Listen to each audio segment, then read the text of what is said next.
Ooh, I hope your bag's moon. Ooh, I hope your bag's moon. Ooh, I hope your bag's moon. Ooh, I hope your bag's moon.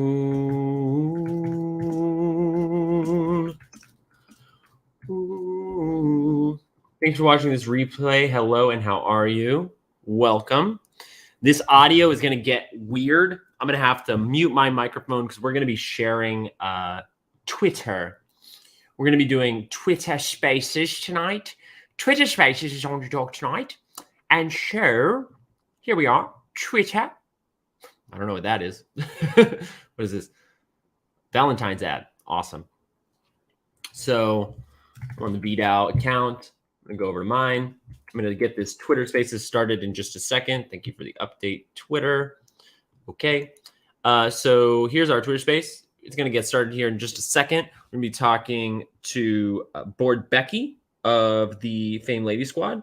We'll also be talking with Flynn Christina, about their projects in the Web3 space. And shout out to Octopad, who brought this idea, and I was like, I absolutely love it. I think, and it looks like Dave from Max Miata is also going to join us.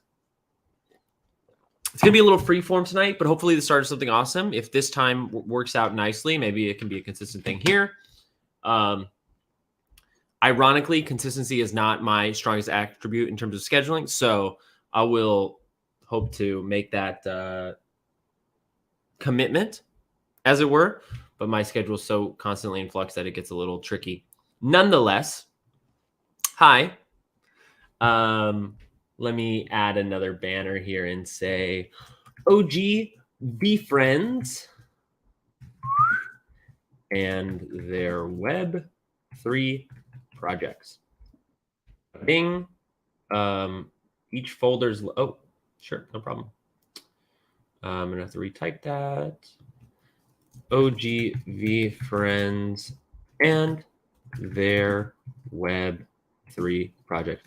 Honestly, with how much I like bicker and banter in this YouTube channel, I can't imagine people really watch these replays. But if you are doing so, I greatly appreciate your time and attention. And I see we have a few folks here. One on YouTube, in fact, and two on Twitch. So welcome. We're going to get the Twitter Spaces started. In fact, why don't I do that right now? So this is what's going to be weird. I'm going to see the bottom. Sorry, the audio is in sync. Right now it's fine. But so that there's not a feedback for you, I'm going to go live on my Twitter Space, and I'm going to mute my microphone here. So you'll see me, but I'll be small, and hopefully it's not too distracting. I'll go small like this. But it's just the best way for me to share Twitter Spaces to Twitch. So forgive me. Maybe we'll find a better way later. So I'm going to mute now and let.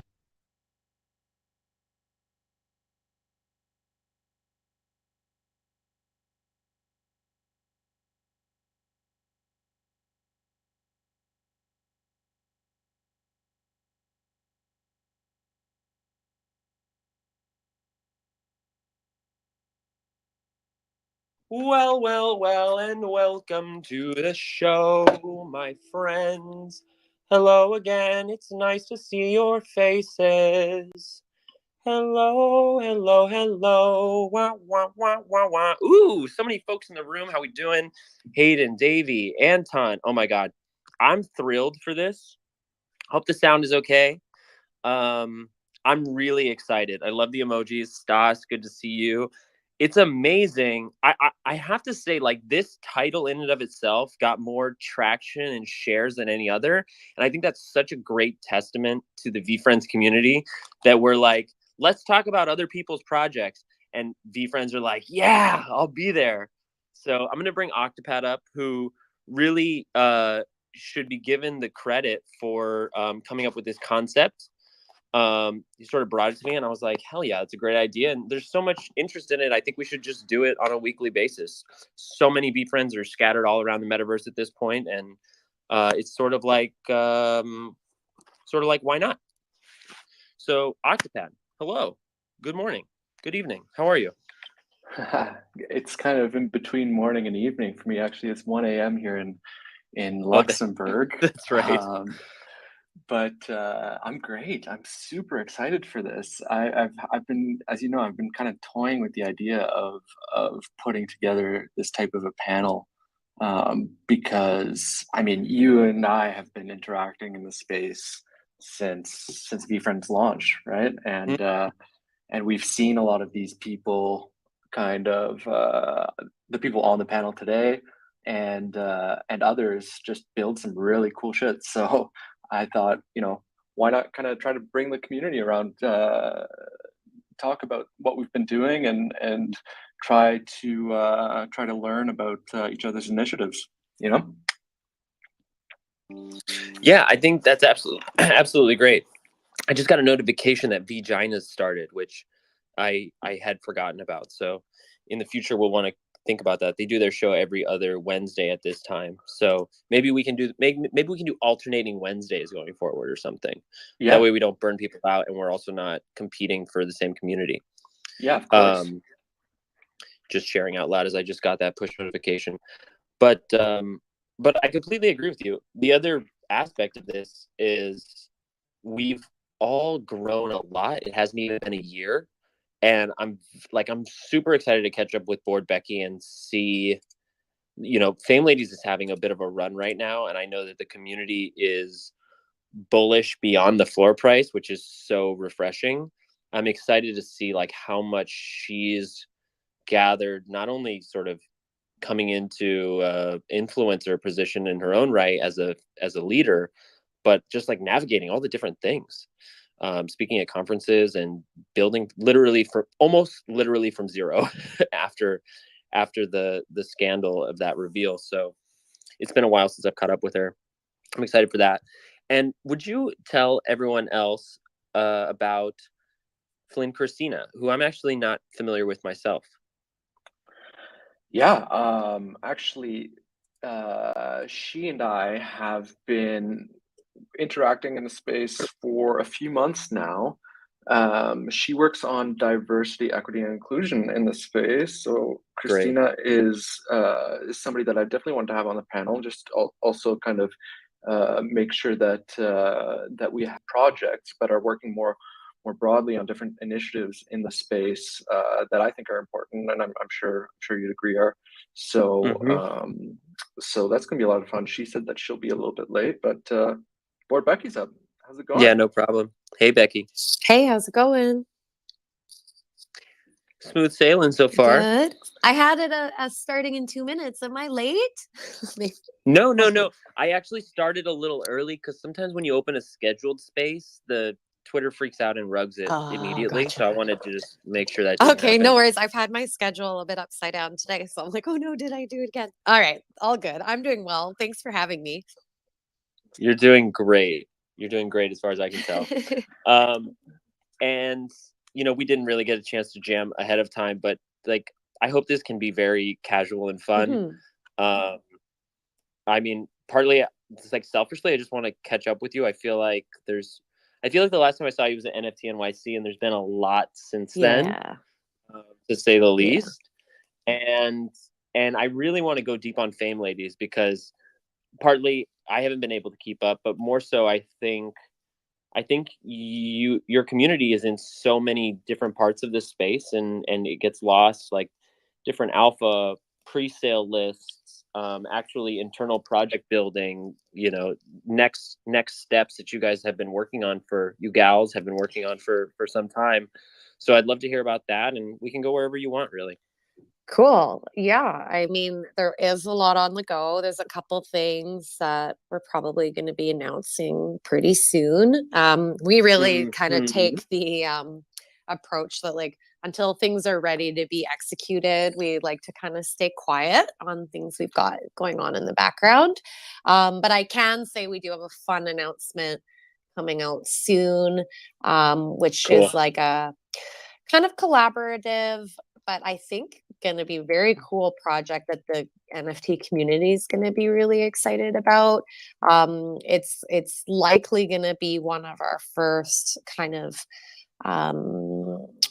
entry points to having Fame Ladies like in 3D, like looking forward to them being in 3D in the metaverse. Wow. Yeah, I mean, the project that we're involved in is like that's not going to be step one, but it is going to be this year. So Amazing. that I'm very excited about, and the people we're working with. We actually haven't really alluded to that yet. So you guys are the first to hear, and I know I'm being a little vague. That's okay. It's when you're dealing with like partnership type of opportunities, you also have to respect like their launch plans and stuff. So that's probably really why I'm being vague. But stay tuned for that. I don't know if you all have seen, we recently launched another partnership with Catharsis NFT, which is a really cool husband and wife team that for us, what they've done is put together a very kind of boutique and limited edition custom NFT project that's like NFT, but also redeemable for IRL jewelry, which is really cool. So we're like super excited about that. That's been only available to our community thus far, but it is going to be open to the public if any are remaining on Monday. The NFTs themselves are so badass. It's like music. They're 3D like MP4s. Really, really cool. And it's been really fun going through the process of like launching something. We have our wings coming for people who have been around since the beginning, which was kind of an initiative that the community voted on super early on to replace these crowns that were dropped from the original founders. And we know it's taken like quite a bit of time to bring it to reality, but like the art's there, we're just finalizing some of the development stuff. And frankly, we're really pleased with the timing because like we're pleased with where Fame Lady Squad is as a project right now. Right? So like it would have been different dropping that 2 months ago, if that makes sense. So I'm super pumped. Another little bit like some of the thinking is some of these wings eventually will be something we'll be looking to bring into the metaverse as well. We are working on a venue in the metaverse for Fame Lady Squad. There's just like a lot of stuff on the go. It's been super fun. We've got our podcasts that some of you might be aware of from the blockchain, where we look to really empower women in Web3. I think we're launching our 9th episode on Friday, so that's cool. And I'm sorry, I could just kind of keep blabbing on and on. But those are some of the big kind of high level things we got on the go. Oh, and I've mentioned it in a few chats. But we haven't made a formal announcement yet, but we do have an artist in residence that's starting with Fame Lady Squad. We're so excited because we've never had that. And she's amazing. She's already working on some secret projects with us. The announcement just hasn't come out because I need to still craft her bio and just get it out there properly. But she's and it's fun. She's actually from Russia, so it's full circle. For those of you who know, wow, the men who launched Fame Lady Squad initially, I'm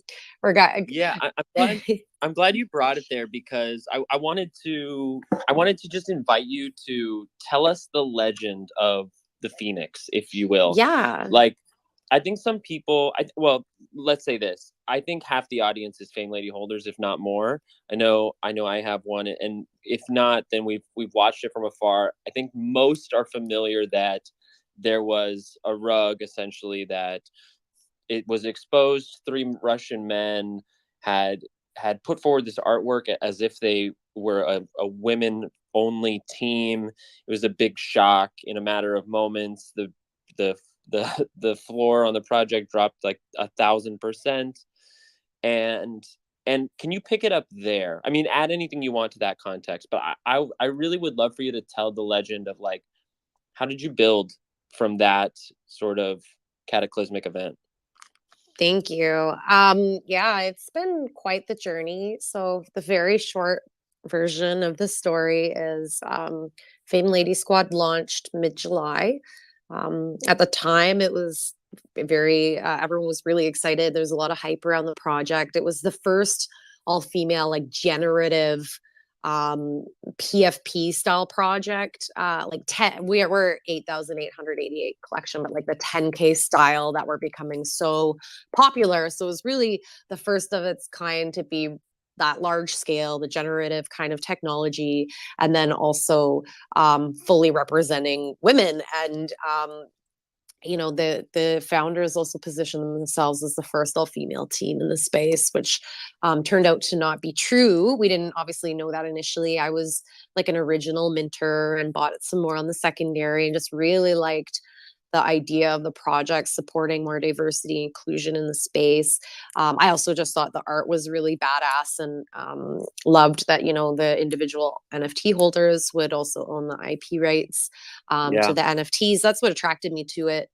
Frankly, like it was a similar thing that drew me to buying my ape. I thought, I could do something fun with this. The art is so versatile. It's very comic book-esque. And I just thought like it's fun and playful and you can do something. And anyhow, within about 3-4 weeks, it came to light that the founders were not who they claimed to be. They were in fact men, and they were involved in other projects and really just had found this like formula to crank out projects and exploit in many cases this desire for diversity. There were other projects that like where they were claiming to be totally different people. And so it was awful, and it was very disheartening. There were so many people that joined the community because they believed in the idea of supporting women in the space and having more diversity. And it was a lot of people's first NFT, just given the time in the market, and also a lot of men who were introducing NFTs to the women in their lives, and whether they bought them their first NFT or gifted them or simply onboarded them. And obviously people were excited to get, one of their first NFTs and excited to be going down the rabbit hole as we all do, learning about this new technology and new space. And then, this whole thing comes out and it was very just frustrating. And I think slightly more personal and maybe even like emotionally frustrating for people beyond just the idea of like it being a rug pull and losing financial value, because when this all came to light, the values did immediately just plummet. And so, some of us got together and we just thought like this is worth fighting for. It's first of its kind, and we just hated the bad taste it left in everyone's mouth, and we wanted people to feel protected, and we wanted people to feel like there's people in the space who care, and we didn't really know what it was going to mean. But after maybe a day or so of meeting in real life, so myself, NFT Ignition, Data, and then Fast Don't Lie, who's in the audience, was part of the initial meeting. We had some other members, like active members in the community, check in with us on Zoom, and so it was really great to like meet IRL, quote unquote, like on video. And we just thought, what can we do? We thought maybe we'd drop an NFT or something, just to elevate the community. And anyhow, my short version is turning into a long version, so I'm going to shorten it. But we ended up unexpectedly getting the smart contract for the project after ArtChick publicly demanded it. And it ended up kind of coming to me because I had set up a new Discord for the community. And I set it up and the other people helped me frame it so it was actually manageable. But so all of this stuff happened as a whirlwind. The original founders made 1.5 million US right off the bat. We didn't get any of that money, so we were really like, we've been extremely volunteer driven till now. We do get the royalties for the secondary sales, which is great. And we had some big big investment may not be the right word, sorry, but like donations from Boss Beauties and from Boring Stone early on from the proceeds of their launches. And it really helped us kind of find our footing, have a foundation, feel like there's hope, also feel validated and affirmed that like this initiative mattered. And it really did. It was like, it allowed us, for example, to go to NFT NYC, some of that fund, right? And that was pivotal for our project, being able to tell our story, being able to like network and connect with people in real life, people who have become like prospective partners, and people who just, got the opportunity to learn about Fame Ladies Squad and care. And to gain some trust. I think that's the big thing, is gaining trust in the environment, people getting to know, who we are, and know that we give a shit, and know that we want to work and make this like a really long-term, sustainable, meaningful, symbolic, culturally relevant project, right? So anyhow, we had a short-term relaunch roadmap when we took over, because we really wanted to give our community like a sense of a plan. Obviously, it was very low-hanging fruit stuff because we had very little in terms of resources, but we worked alongside our community members, in terms of like macro engagement, and then also a lot of one-on-one engagement to make sure we're kind of on the right path. And now it's like just feeling super good. We fulfilled that sort of relaunch roadmap, and now we're able to start working on our ideas for the future. I'm feeling like really, really optimistic about the year ahead, and hopefully beyond all of that. It's been really nice, to be honest, to see, like, we really try to avoid focusing too much on things like floor price, and like we tend to use like unique holders as a more important metric, for example, of just like where we're going. That's been steadily rising throughout this whole process. But it is still, like, not gonna lie, it's nice to see our floor price up and seeing like some more rare items being picked up at like higher values, and it's mostly just because it shows belief in the project, and there's so many community members and holders that have really stuck it out, and I just feel like it really validates some of them and their belief in everything. So it's been really cool and exciting, and yeah, I mean, I could go on and on, but that's really kind of where we've been, and now we're really looking at where we're going. I'm actually curious if VeeFriends was kind of your first NFT, and like if you actually even entered the space with the intention of leading a project one day, or if that was at all in the cards to kind of become a little bit entrepreneurial in Web3 at all.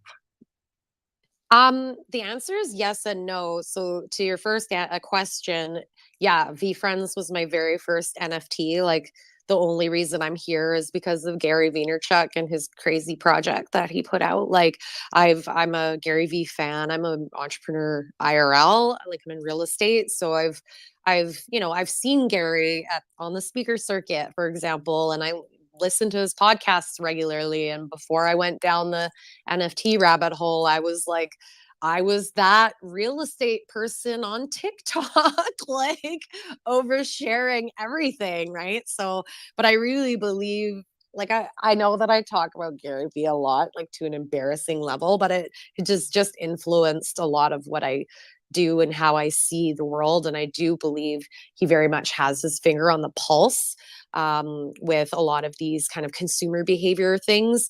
And I also come from like a quote unquote leadership background. Like, I sit on boards and like board of directors in the real estate industry. I've been chair and media spokesperson and stuff for my organization, and over the last 10 years, I've been involved in strategic planning and scenario planning and environmental scans, and we've been talking about blockchain, and like NFTs were a new concept for me, but the idea of blockchain and things like that, transactions being done digitally with fewer and fewer middlemen is something that, you know, I've been thinking about for some time, and more from the perspective of innovation versus disruption, although disruption is also on my mind given kind of my role. And so when Gary Vee started talking about VeeFriends, that's when I was like, I just really wanted to learn about I didn't call it Web3, but I wanted to learn about the blockchain environment, understand it better, understand kind of what its capacity like was, what it could do. And so I saw VeeFriends as a vehicle to learn about what was coming. And I didn't know where it was going to take me at all. But I like very quickly got involved in like the Discord and NFT Twitter, you know, soon after my first VeeFriends purchase, which was on Mint. And that's when I started realizing that, you know, there's something really interesting here. Like I did put my name forward for a sorcerer scholarship for VeeFriends. I never got the call back. But yeah, I did the same. But I to be fair, by the time they did the callback, I was already on my Fame Lady Squad journey. So it probably, frankly, worked out the way it should have. Although it would have been a cool opportunity to be able to try to, you know, be, you know, a fly on the wall on that as I pursued this.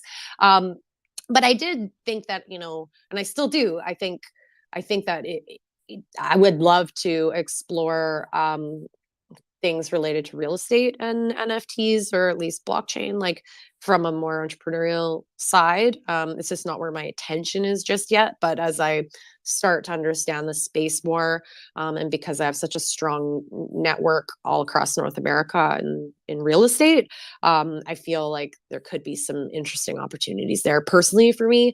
I didn't expect to be like leading a collectibles type of project. I did think I would do something fun with Board Becky and like maybe do something fun with her, which I still expect to be doing some pretty cool things. But this is like whole like next level, and I could never have, you know, written it for myself at all.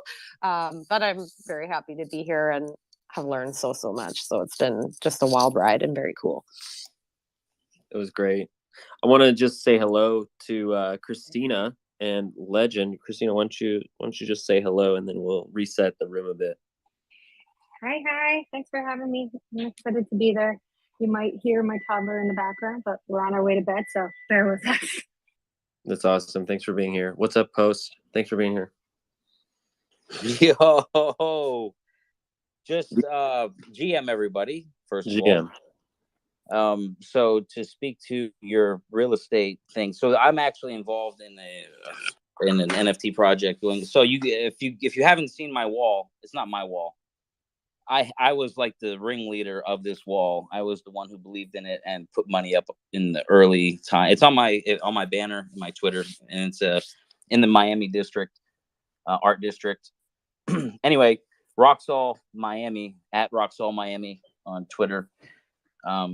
Painted it all, and he was actually just a bit of backstory. He was taking calls for $10 an hour before he ever made the first derivative for my ape that went on Twitter and went viral, and then a lot of people wanted derivatives as well the same way, and it turned into canvases, live canvas paintings at Basel, where it was about 12 of us who got 40 by 20 canvases of our apes that were finished live there.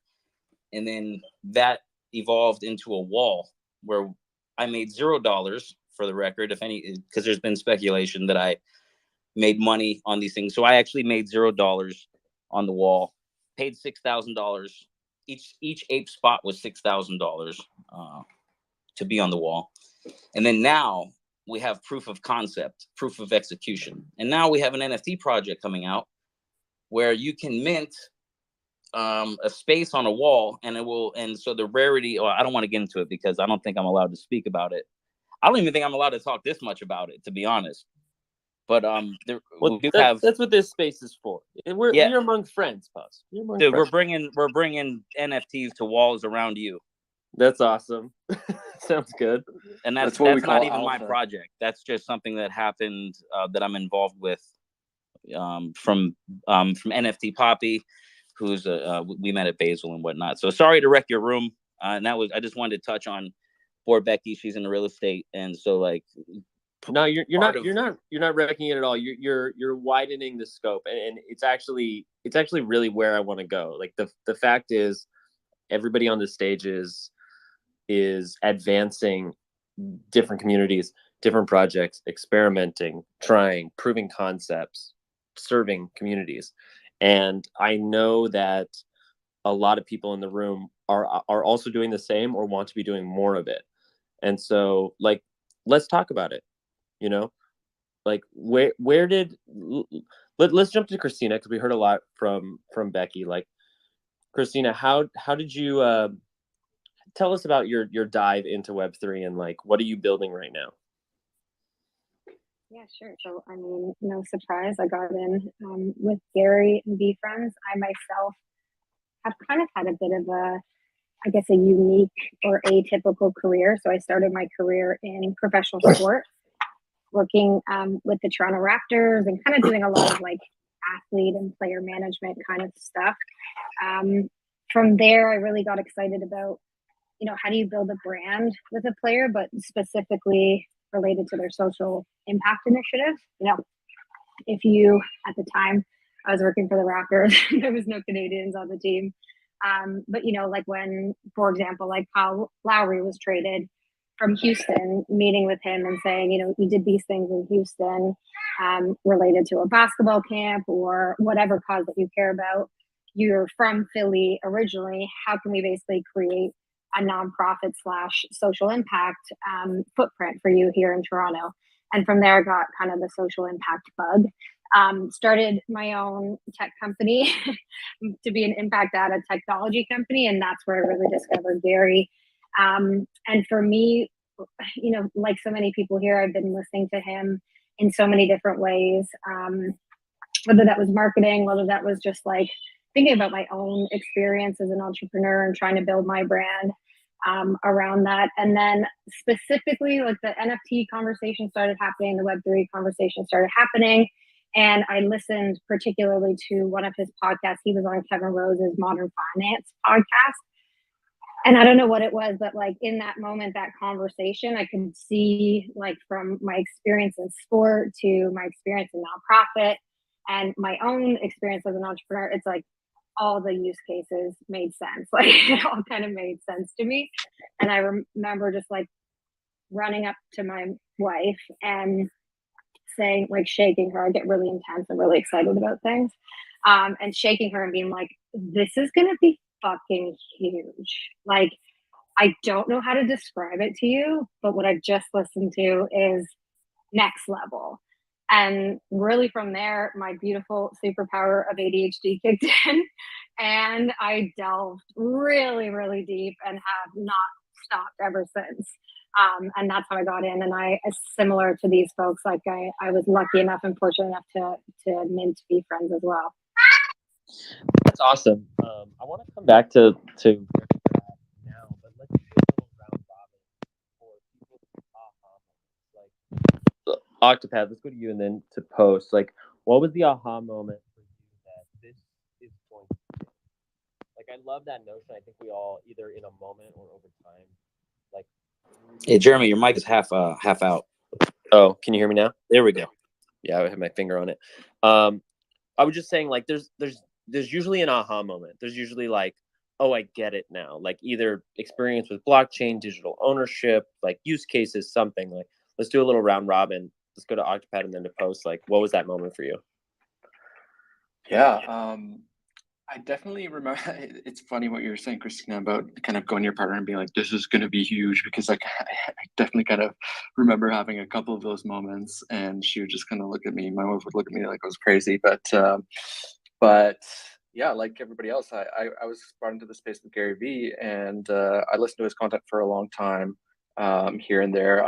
I have a business background in strategy and a little bit in big business, a little bit in small business. So I've always kind of appreciated his his view on things, and I just started to get interested into crypto early last year, right? Started investing. I've never been much of a finance guy, and once Gary started getting loud about VeeFriends, I was like, okay, maybe I'll check this out, and so I minted one, and I was still a bit hesitant. I don't think I still had that aha moment yet until I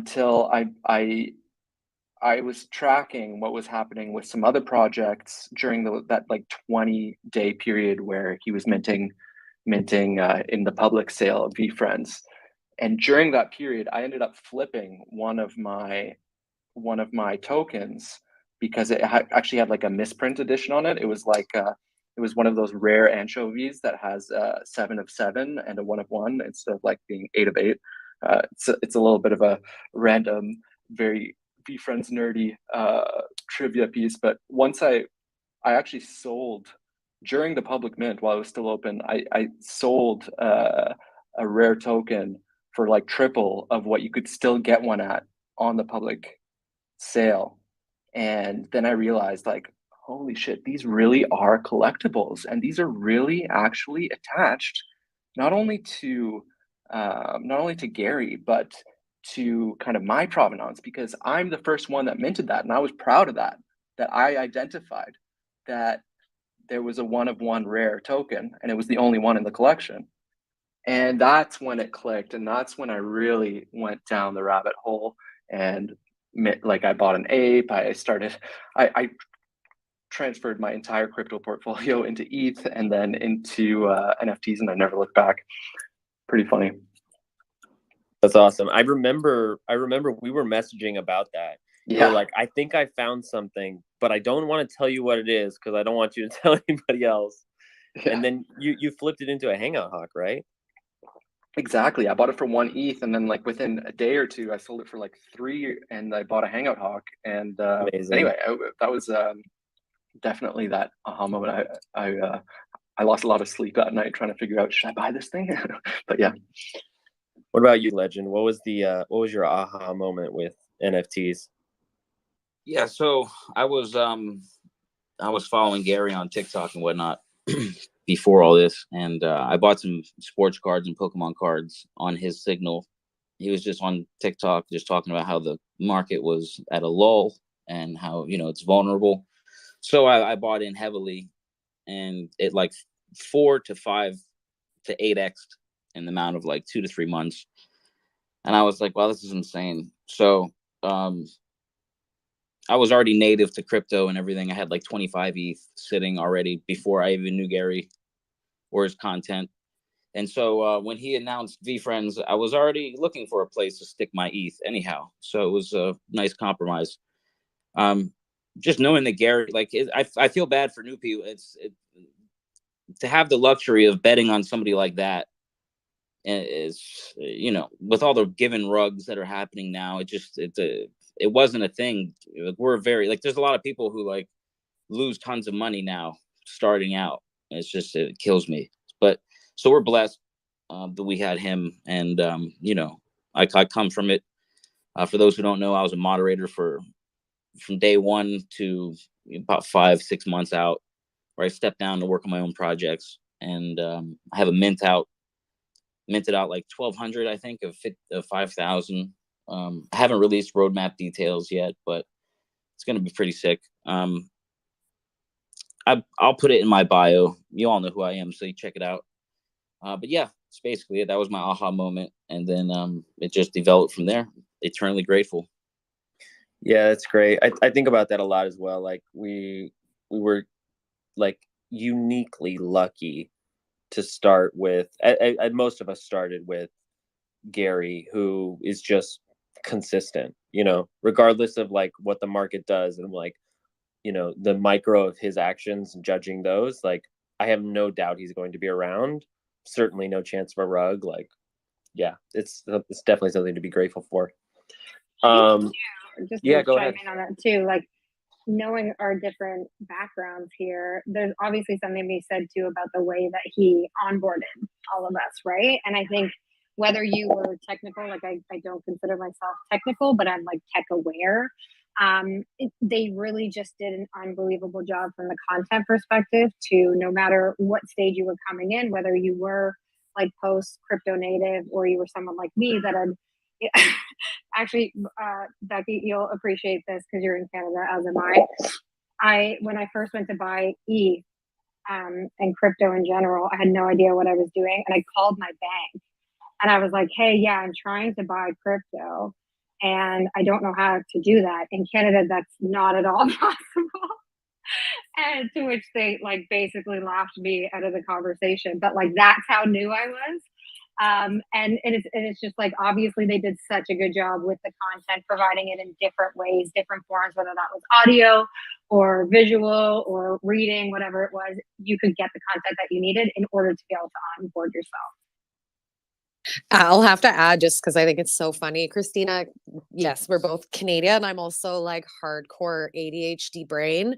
And I had such a similar experience. Like the idea of me even going to the bank is like so out there because I just don't like running errands. And I was so determined to buy Ethereum in order to buy my VeeFriend, and I could not figure it out. I followed Gary's step-by-step guide, and Coinbase was not going to work for me at the time, given the bank I'm with. And I physically went in and I said, I would like to wire transfer. That was the only solution I knew about at the time. I said, I'd like to wire transfer money into this other custodial exchange because it is an option. And the lady just stared at me blankly and then offered me a wire transfer document that I like application type of thing. I'm like, no, you're not understanding. I'm not. They're like, where are you trying to transfer it? I'm like, to myself, like to my crypto exchange, and they just weren't getting it. Like, I'm like, this is not going internationally, it's not going to anyone, it's just going to myself. And I was so frustrated. And it was, sorry, I'm giving you like an anecdote, but I just think it's so funny that I actually literally went to TikTok. Thank goodness not Twitter. I would have just got scammed. But I wasn't on NFT Twitter yet. But I'm like, that's what Gary had taught me to do. Like I literally went to TikTok. I asked TikTok to tell me, hey, Canadians, please help me figure out how to buy crypto. What do I do? And it literally answered, like I got enough responses that were the same that I was able to do it. And had I not taken that step, I would not be here. I would have missed it entirely. So it's super funny. And it's funny, Christina, you had similar experience because it like took everything I had to sort it out. Anyhow, I'll keep it at that. Conviction. I also just want to mention quickly that for the first time on Twitter Spaces, I think Canadians are almost outnumbering. We're 50-50. I'm also Canadian, so go It's also safe to say that TikTok changed your life, Becky. It changed my life entirely. Like it's crazy. Like I don't know what the future is going to bring, but like the fact that I even own this ape is like it's life changing, right? Like absolutely. Yeah, it's crazy. Absolutely. Yeah. I want to say hi to Dave Maximiata, who's here on stage. How are you, Dave? Hey, Jeremy. Sorry, good morning. Oh, you're fine. Good morning. No problem. Thanks for letting me up here. It's really, really nice to listen to everybody's stories of the aha moment. Yeah, do you want to share yours? I mean, I think we watched you really hit the ground running when VeeFriends came out. Like, I think folks in the room would agree that like your fan art in the early days like brought a lot of people together. I know it built your community, but it also was like instrumental to the foundation of the VeeFriends community, I feel. Yeah, that was a bit crazy, and I often look back to that moment because it was very, very.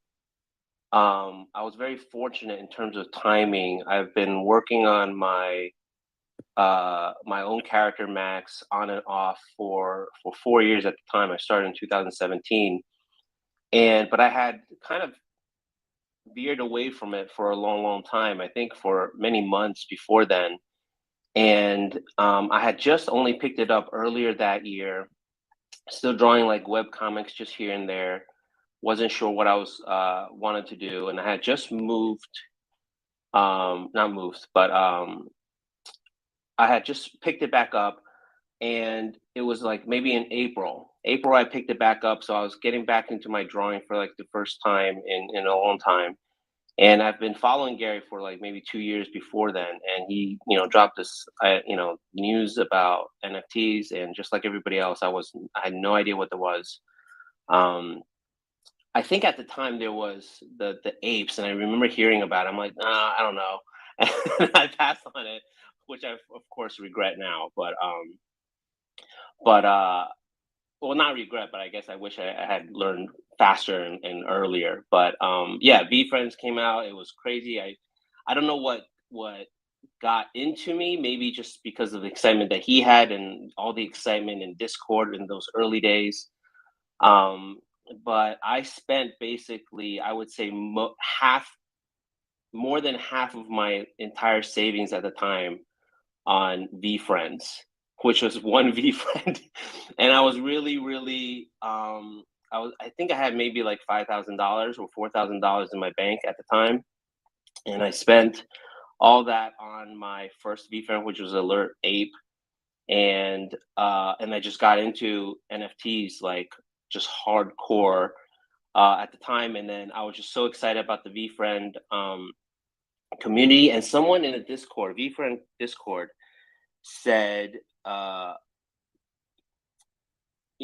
like, thanks you for like drawing all these VeeFriend characters. Like, I was taking like requests from everybody, and I was drawing the characters, and like you said, like it was just amazing feedback, like amazing response from everybody. It was such a welcoming community, and I just loved it.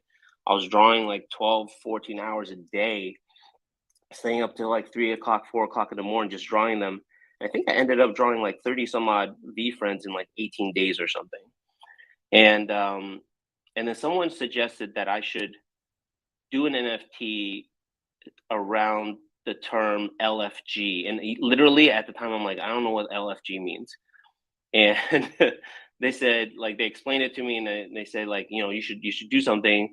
Love your art. It'll be fun if you did something in like an NFT world. And then that's the moment that hit me. I should do something with my Max, because at the point I wasn't doing anything in regards with my own comic character. I was so into VeeFriends, and so I drew my first NFT within 24 hours of that suggestion. I still thank that person, once in a while, for just like inspiring me to do that, just pushing me to do that. And I said, yeah, sure, I should do that. And then I dove in and learned how to do minted NFT, and went from there. And it's been very, very fun, thrilling ride. I think someone said before, like, this was like a unique, very, very unique moment in the beginning. And I remember telling myself in last year that this will never happen again. Not that anybody else is missing out.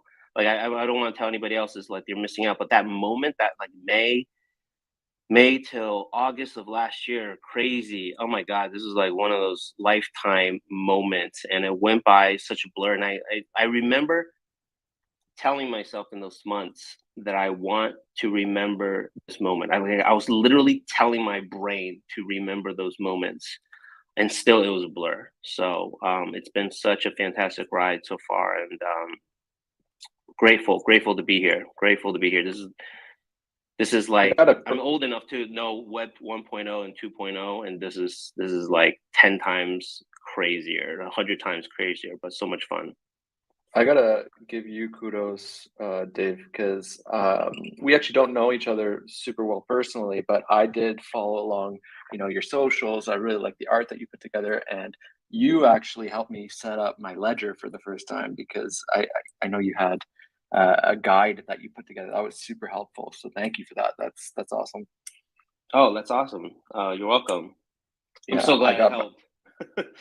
Yeah, I mean, that's super helpful. And for anybody, any noobs, any people that are new to the crypto space in general, maybe that's just a good quick reminder. Get a hardware wallet. Figure out how to get a hardware wallet and get your NFTs onto there if they're worth anything to you.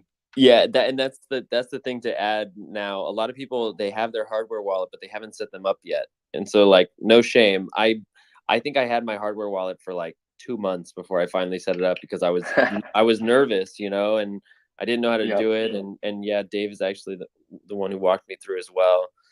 I'm glad to have you here, Dave. In this moment, I think it's a good time to say, what's up, everybody? Thanks for being here. This is great. I'm loving the vibe in this room. There's a purple, well, it's purple on my screen because I got Twitter blue. There's a blue feather in the bottom right corner where you can share the space. We're going to do this for another 20 minutes, maybe a little more, depending on if people want to hang.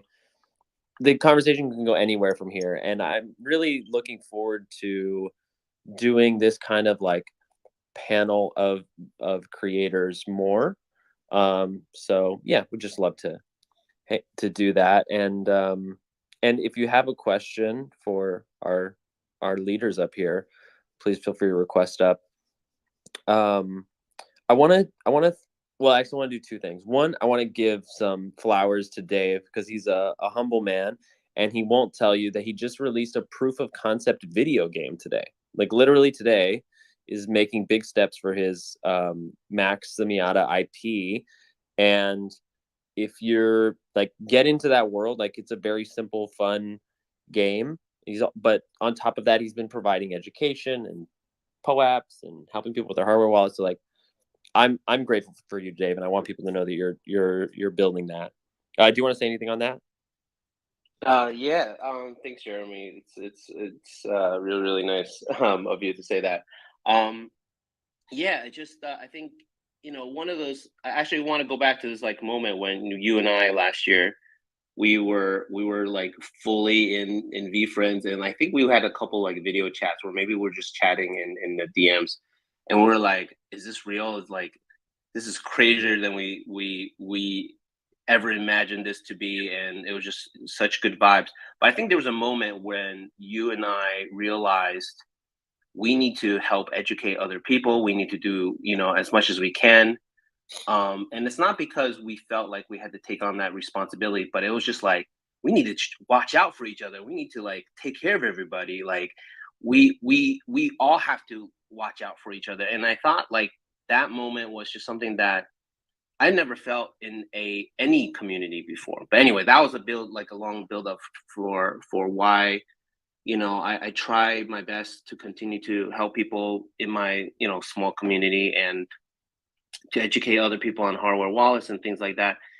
And, you know, and I kind of view my own creative process as that I want to build Max as a character. I want my own creative journey. Like the first time I feel very, very happy with what I do on a daily basis, this feeling of I get to enjoy what I do. That's amazing. Like it took me I'm 40 this year. So took me 4 decades to get to this point, and I'm very, very grateful. And I know like what it felt like to not do what you love to do. And so this community has motivated me to do that. And so, you know, that is the emotional kind of motivation for why I'm trying different things. Like I did a plush, I did NFTs, and now I did a video game, which shout out to Red Car Studios on Instagram.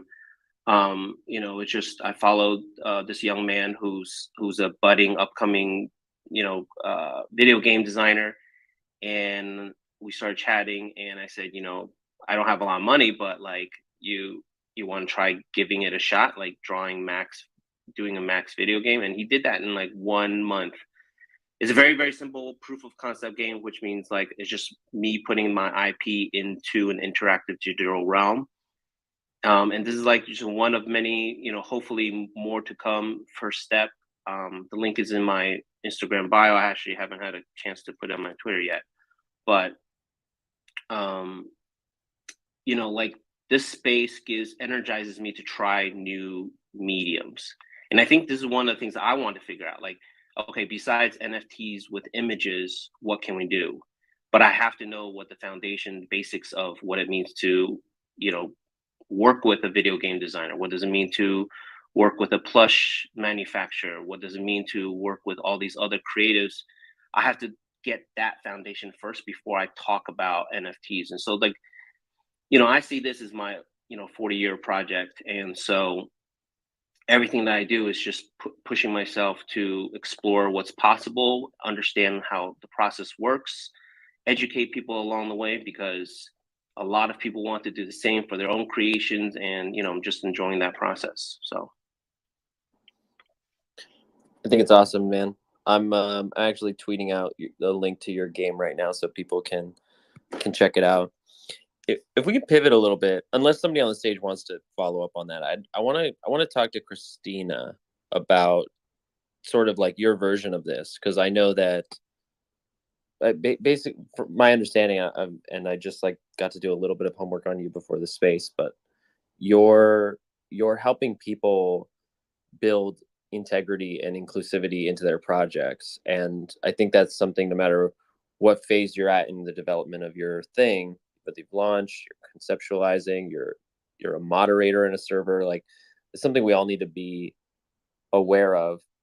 And you told us a little bit about like why that matters to you. Can you tell us about how what that looks like on a daily basis, and what we can be doing to improve Web3? Yeah, I mean, I think starting from the why did I start doing that first and foremost was like my own experience. So I'm a woman, I'm a lesbian, I have the superpower of ADHD, which makes me an even new category, and new in my world anyways, of neurodiverse.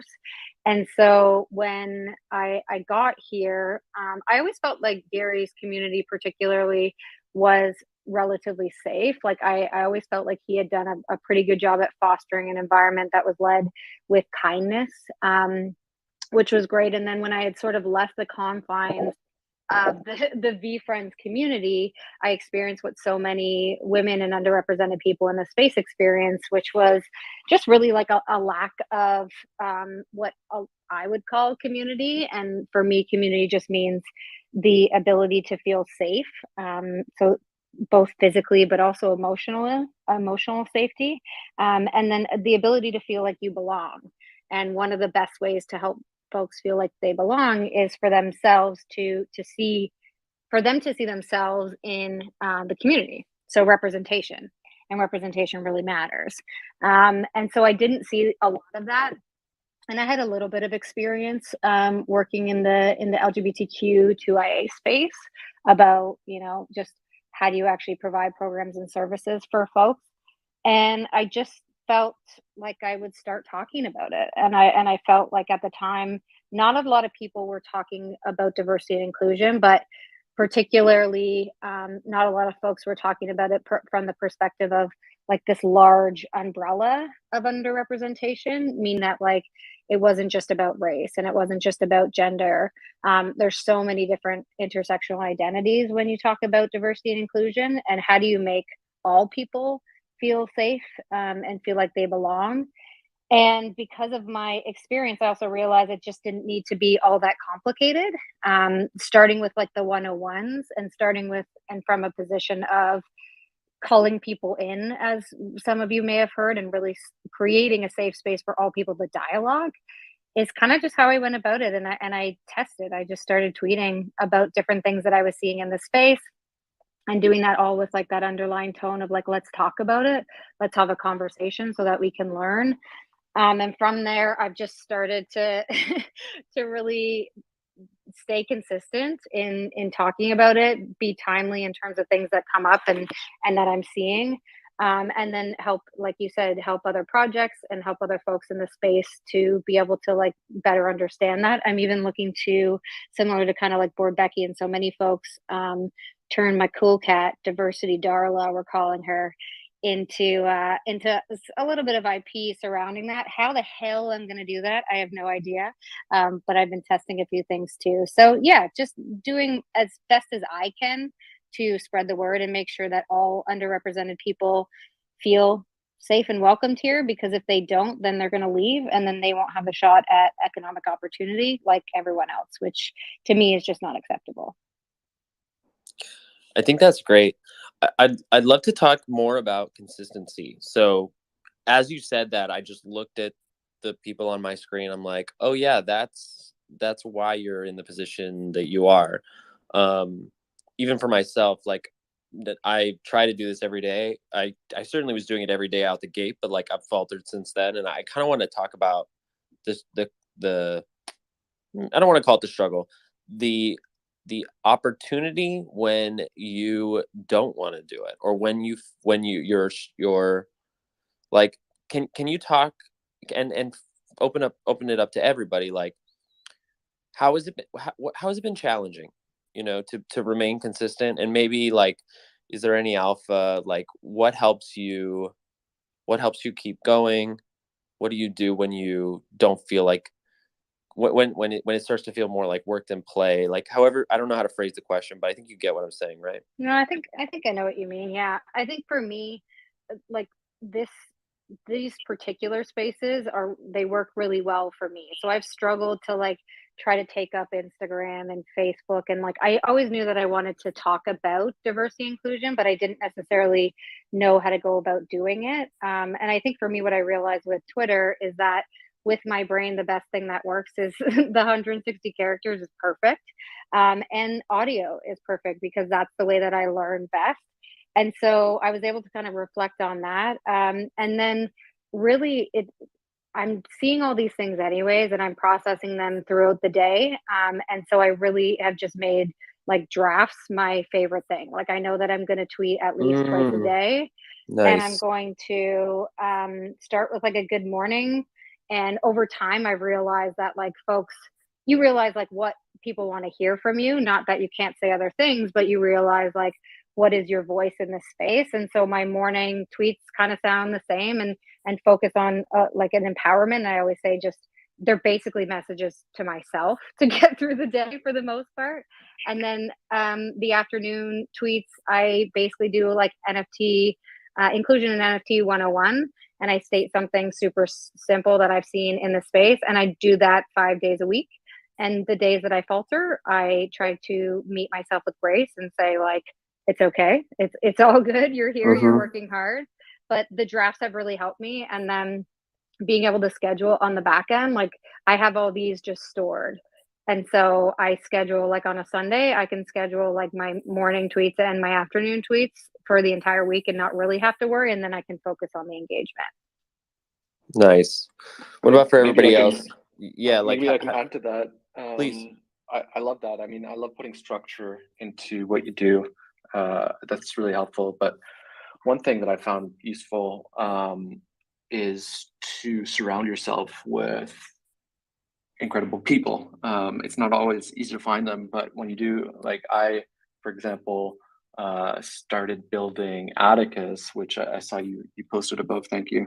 I started building Atticus with a few people that I met on Discord in like September, and there was just two of us, and we were thinking about this idea to do customizable PFPs and do something totally new in the space. And it was kind of this big challenge that we had no idea, how are we going to do this? So not only is Web3 new, but like we were trying to do something that we didn't necessarily, we hadn't seen before, and so it was just a kind of a black hole of ambiguity. But that was also kind of motivating because we were all kind of excited by that. And the more we found people like our artist, Calicopter, who's amazing. She's like always teaching me about art and design, and we have Jay Moneyflex. I think he's down below. He's always teaching me about like marketing and different types of ways to approach partnerships, and just having different energy around you and a lot of different people can help you kind of get out of the monotony, right? And push yourself to learn new things and learn from people and get diverse points of view on things. So I find that really helpful and motivating regardless of the space, right? Love it. Becky, Dave, what do you guys do to keep it simple as you stay consistent? I don't know if I do. I don't know if that exists. It's funny, I only discovered my ADHD in 2021. And that was actually through TikTok, which is maybe cliche, but I was formally diagnosed. And like I've always actually been like a high performance overachiever type. So like this was not something that was on my radar, but my organizational, I don't know how I was faking it through my entire life. I don't know. I think part of it's been like learning to give myself a break and like not be too not be too hard on myself. Actually, it's funny. I was listening to a Gary Vee podcast. I don't know, within the last 2 months, and he explained like the type of people, this type of people that will spin like 12 plates at one time and might end up walking away with 8, and they, dropped a few along the way. And then there's other people who can spin 2 plates at a time, and they just really work on nurturing those 2 plates. And I'm like, I guess I'm the 12 plate kind of person, and some things just fall through the cracks. But I, at the same time, as long as I'm like driving things forward, it's a win, right? So I think in this space, what's been neat is building a team. Our circumstance was so unusual because it was not planned. It was kind of like scrambling to figure it all out. And I've always been pretty good, like, on my feet and playing things as they go. But I think the thing now is trusting the right people, like learning how to delegate. I've always been really shitty with delegation in my professional career. Being in Web3 is helping me slowly get better at it. I'm definitely not perfect, but because I'm in an environment that's so foreign to me, it feels more comfortable. Versus where in my real estate business, I had a tendency to micromanage because I felt I could do everything the best and better than everyone else. And I was never right about that, but it was very hard for me. So and it's funny, like I'm kind of going off topic a little bit here, but like having sat on boards of directors, it's so different. And that was where I learned, my perspective has to change. Like in those environments, you're really playing an oversight and strategy role, and other people are dealing with the execution and some of the operations and all of that. And I could never figure out why I was so comfortable in that environment, but so challenged, like when it came to my own business. So I became aware early on, in that part of my career, that I'm like, this is something I have to figure out. And so I don't know if I'm answering your question, but I think self-awareness matters, and I'm just trying my best. And the one thing about this is because I tend to go where my attention is, where my excitement is. Like that part hasn't been hard. Like that's been every day for the last 6 months, because this space just keeps moving and there's always something new and something to learn and some really, really cool person to meet and chat with that I never would have had the opportunity to, bang ideas back and forth otherwise. So right now it's just been like nothing but awesome. But recognizing, and I'm just going to put this out there for people in the audience, like the pressure is real. Like being involved in anything in this NFT space, there's a lot of people relying on you. And if you've ever been in new NFT communities, you see it. Like you see people vocalizing like their ideas and concerns or their nervousness over the marketplace and all of that. So I think on top of all of this stuff, it's also having confidence in like where you see things going, and while you want to lean in and engage in community, etc., you also have to have thick skin a little bit and be able to see past the short term and that pressure point. And I think actually starting from a VeeFriends perspective and a Gary Vee perspective, and then branching out to other like NFT projects, I feel like I started in the framework of like, that's what matters, right? Like that longer term vision, the work, there's things going on behind the scenes, no empty promises being made, over deliver kind of stuff, rather than just all hype and like promises or like whatever. Mhm. And so like I've been very weary of most NFT projects. I know there's a lot of great ones out there that I probably should have gotten into that I didn't.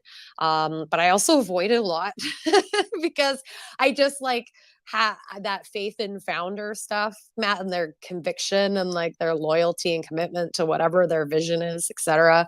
So I know I've danced around this in many different ways, but I do think that starting from VeeFriends as a foundation of like what I hope Web3 might look like has really helped me feel more comfortable, and as like I guess a learning practitioner in the space. So yeah, no, I think it's great. Like there's I don't know if you actually said sorry, but there's no need to feign apology for exploring your thoughts with us. it's the Canadian in me. I can't help it. Sorry. It's okay. It's okay.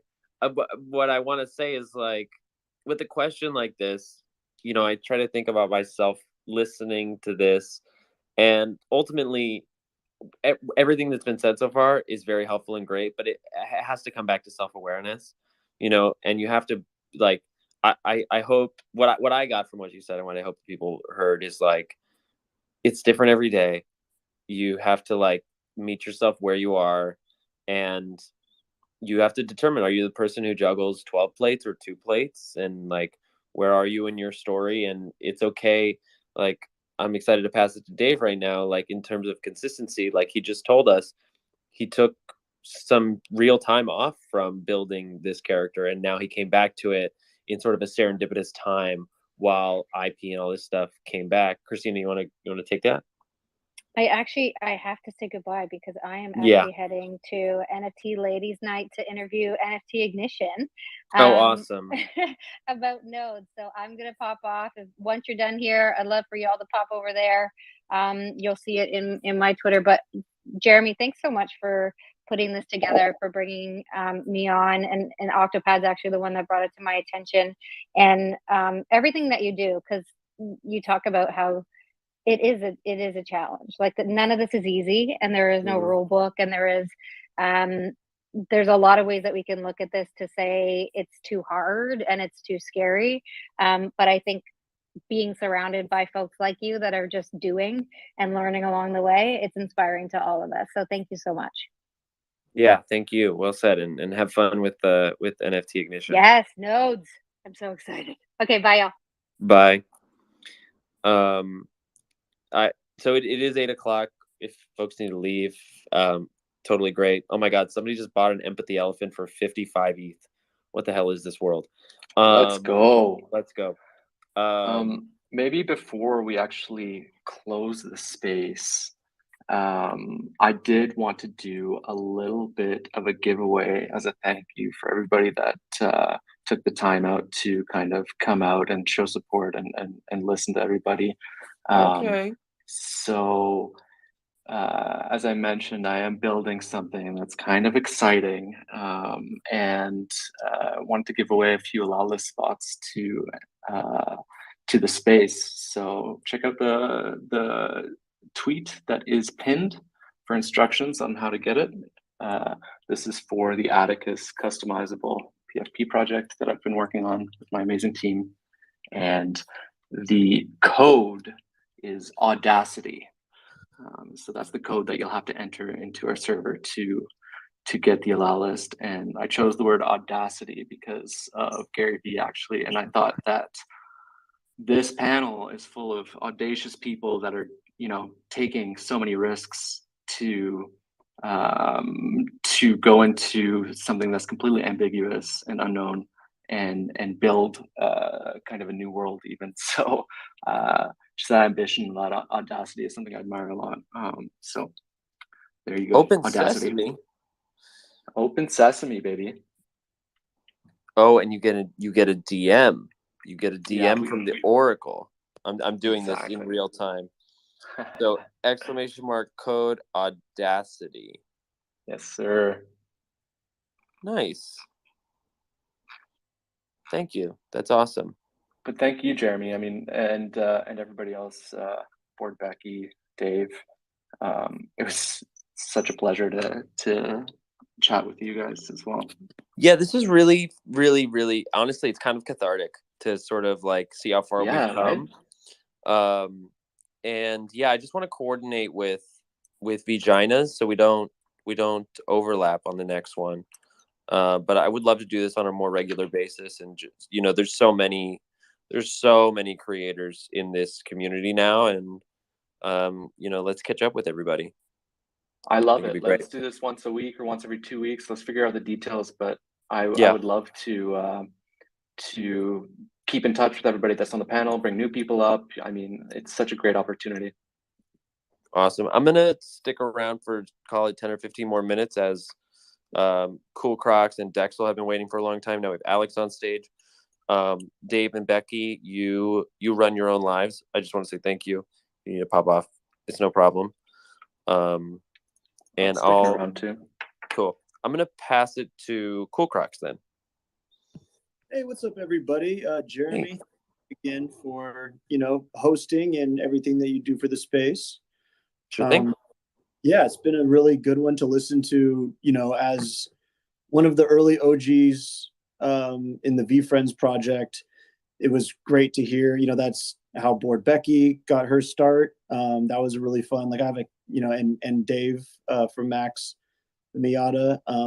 It's cool to see that, right? Because I feel like I'm in a sense I'm like kind of following right behind you guys with my project Cool Crocs, and like the ADHD part as well. Like as far as Christina, I know Christina left, but she mentioned being safe in a community and hearing just that successful creators also have ADHD and also were recently diagnosed as well. Because I only about my diagnosis, I think late 2020, whenever the height of COVID was, and these last couple of years got together. But it was in the height of COVID that I worked with a therapist and still working through a lot of those things. And so like starting a project now, knowing that I have whatever that superpower, right? But learning how to the detriments of it and how to go around that has been like a really great process. And Dave, you mentioned, that you're 4 years old now. And I feel a connection with that in the sense that, I've been working on my characters since 2009. I'm 35. And just to see that, like at some points I've given up so many times just because, it's like, getting a real job and being like, why am I still drawing these silly cartoons that like maybe no one knows about? And so now like you're young, right? Yeah, I gotta keep listening to those Gary Vee. That young, I'm young for sure.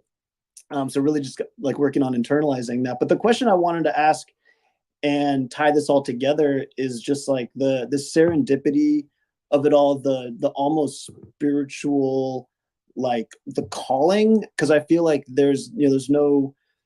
It's not a coincidence that this timing is correct. So I'm wondering if any of you guys, Board Becky or Dave,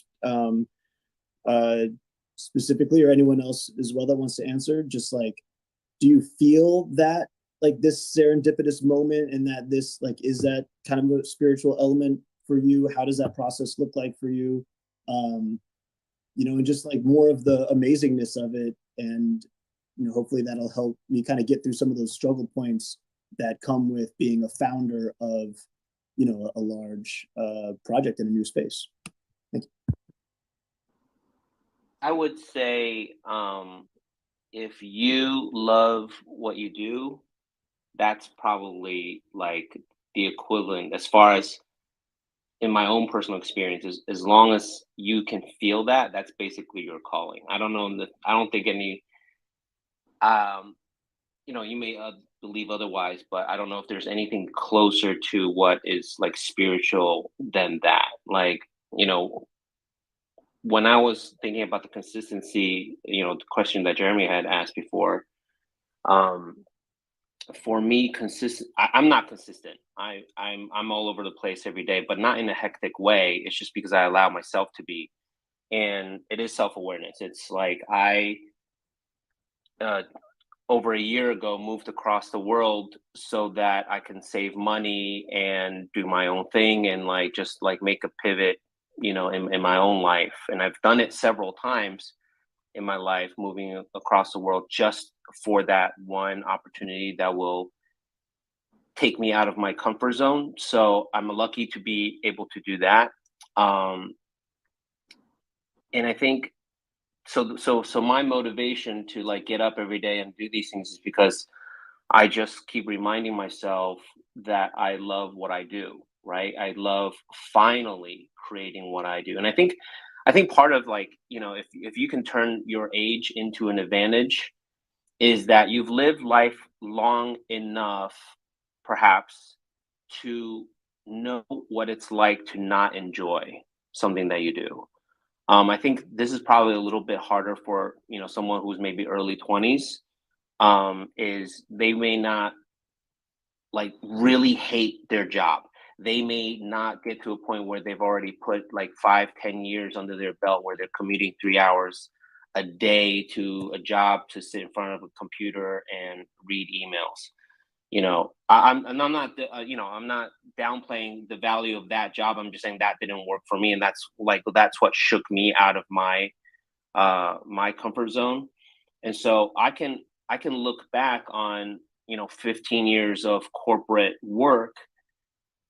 Anytime I feel frustrated with my work, I can literally look back and like any moment in those, you know, 15 years of work that I didn't enjoy, or particular times when it really, really sucked. And I could go, oh my God, I wouldn't, you know, I wouldn't trade this for the world. I wouldn't, you know, I wouldn't want to do anything else. And so doubling down on what you love to do. And I think we're very, very, very lucky that NFT space is so open to, you know, all types of people and all people of all different types of, you know, backgrounds, that ironically, I feel the most human in this space than any other in real life space. I don't know if that's exaggerating it, but it feels like it. Like I feel like I get to be me. I get to be like my most human in this community than any other community that I've been in. And so like just putting that in perspective, being grateful for where you are and the fact that you love what you do, like that's how you know. But you got to do that every day. You know, anytime you are in a rough spot, you know, hopefully you have someone who's positive and optimistic in your life to remind you of that. So Nice.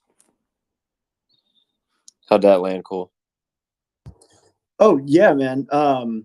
Yeah, I really appreciate a lot of what you said, and just thinking about how, you know, yeah, having someone there is amazing. Yeah, really, there's just a lot going on in my head. Like I just had a business meeting where my business partner, you know, who helped invest in our project, you know, was like, oh, it must feel so cool because you're finally seeing like, you know, a character that was born in 2009, like start to take, you know, all the things that I've wanted for it and wanted for my, you know, comic series like my whole life. And now it's only starting to take shape. And I'm just like, oh man, like that's what a cool thing to say, because I never took that time to like really do that, because it's always so like, well, now we got this thing to do, and now we got that thing to do, and like maybe not letting myself enjoy the amazingness that this NFT kind of world opportunity, you know, is giving us, or I'm enjoying it, but like just being more cognitive and more aware, and more trying to internalize that on like a minute by minute basis, right? Because there's moments where I can realize it and be like, oh, this is so cool, and then be like, all right, well, I got to go back to work. Like, don't enjoy that moment too long, because we got a lot of work to do. We got, you know, people to, you know, community members to look after for, and you know, things to be responsible for. And with the ADHD, it's just like so scared of letting something fall through the cracks, because I know that things do, right? And things have. And so like now it's like, well, now I can't let things go through the cracks. And yeah, so anyway, yeah, I appreciate you guys. Yeah, I mean, I think this is the thing that we're probably going to negotiate as individuals and communities every day, forever, is like, you have to set boundaries. You have to take a break to like maintain quality of life and quality of mind and quality of spirit, and like basically saying that to myself. But I really do think that most people in the space feel either spread thin or otherwise like they can't keep up with everything, and it's because that's the reality. You can't. It like, I don't care who you are, I don't care how productive you are, how early you get up, you cannot keep up with every single thing that is happening in the space. There are too many projects and too many moments. Like, just look at how many Twitter spaces are active right now. You have to choose. And at the end of the day, it's not about like, well, there's that saying, right? It's like, it's not what you, how does it go? It's like, it's just more about the quality of the time that you're in the space as opposed to how much time you're spending here, because everybody's got different obligations, responsibilities, needs. You know, as soon as I say that, I think about, actual like significant other relationships. It's a space that I've been wanting to host for a long time, is like, also because like I want to hear how y'all are handling it. Like, it is a constant challenge to like negotiate the time and attention given to the space, which is coming from somewhere else, right? Which I was otherwise giving to my partner. And like, I'm grateful that she is supportive of me, but that doesn't mean that like it's been easy.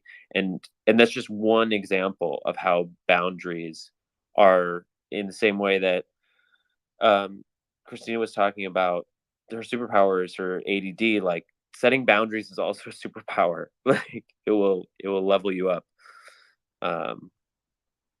So off my soapbox, let's pass it to Dexel. Hey there. Thank you, Jeremy.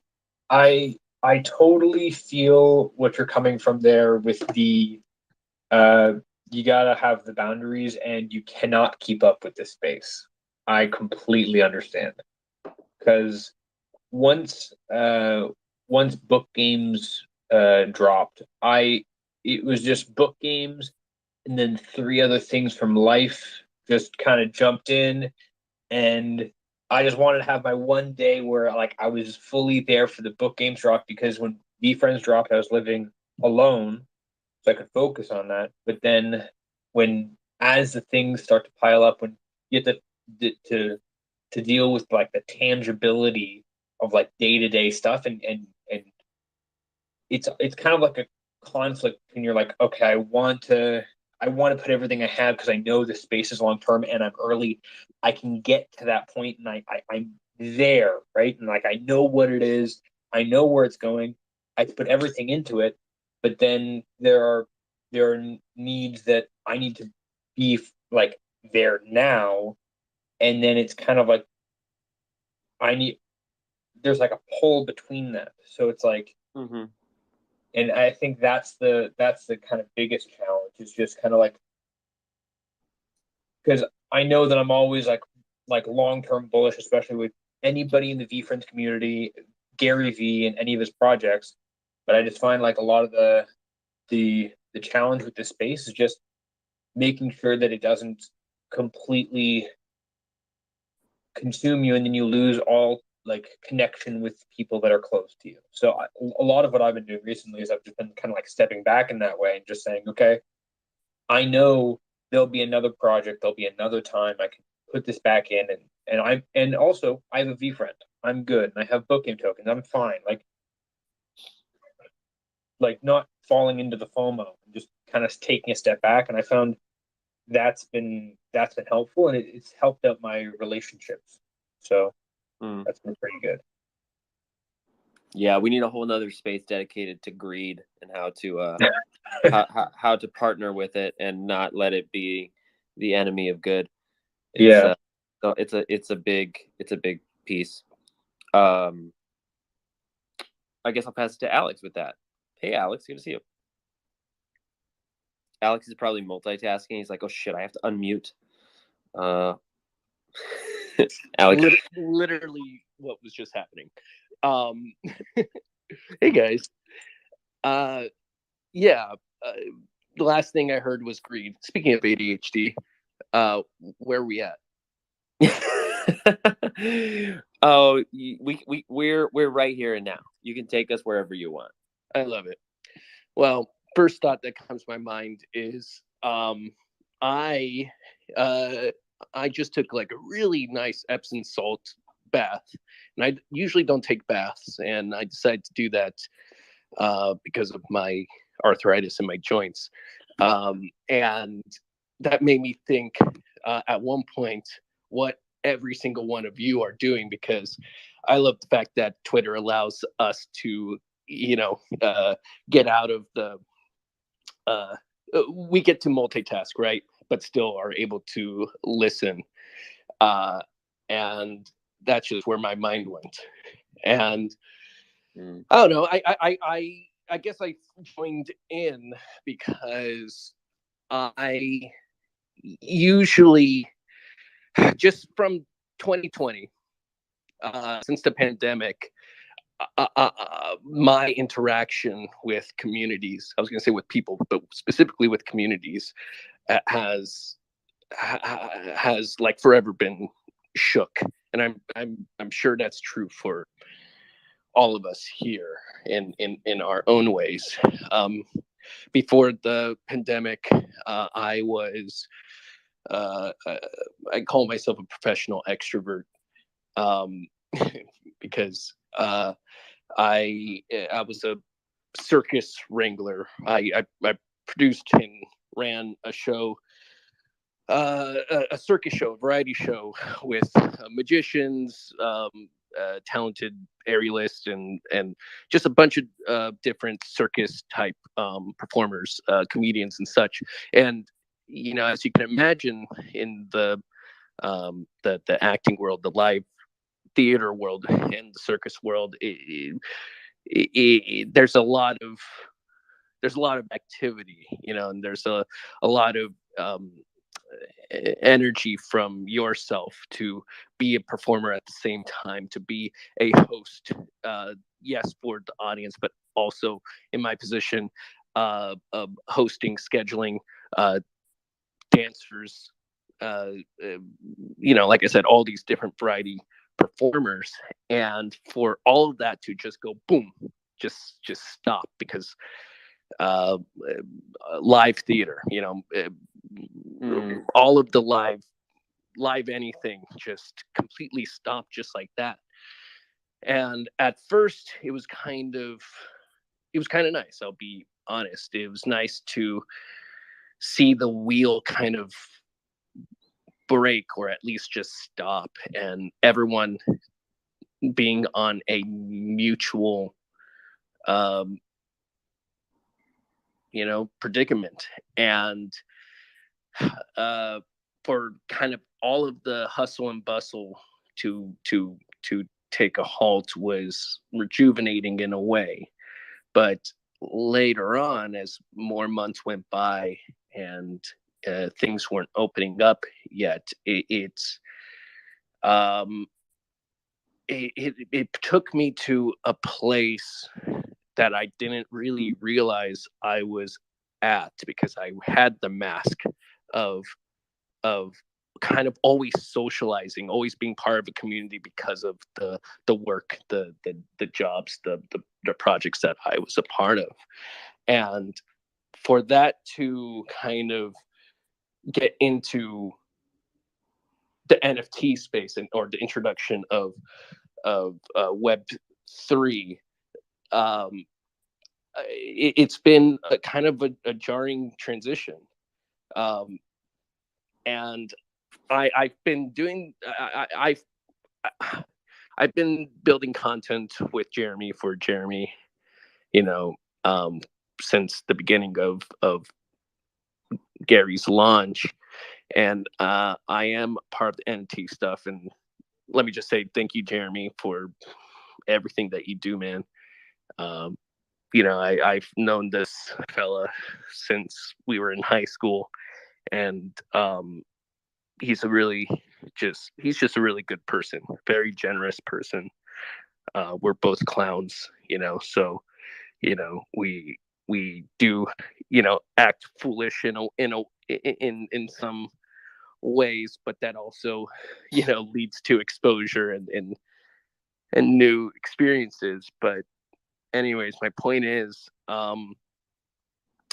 even though I've been kind of riding this peripheral Web3 ride alongside Jeremy, I've struggled to firsthand be part of any community, including my variety circus community. I am doing photography now as my full-time gig, and I do get to experience working with other artists and in a similar way that I did with my circus job. But I think I just wanted to just not pressure myself, but to challenge myself, just to put myself out there. And if any of you can relate, or if this resonates with any of you, just know that you're not alone.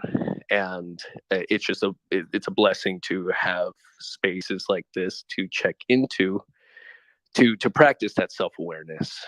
And yeah, I'll take a moment to put a period right there.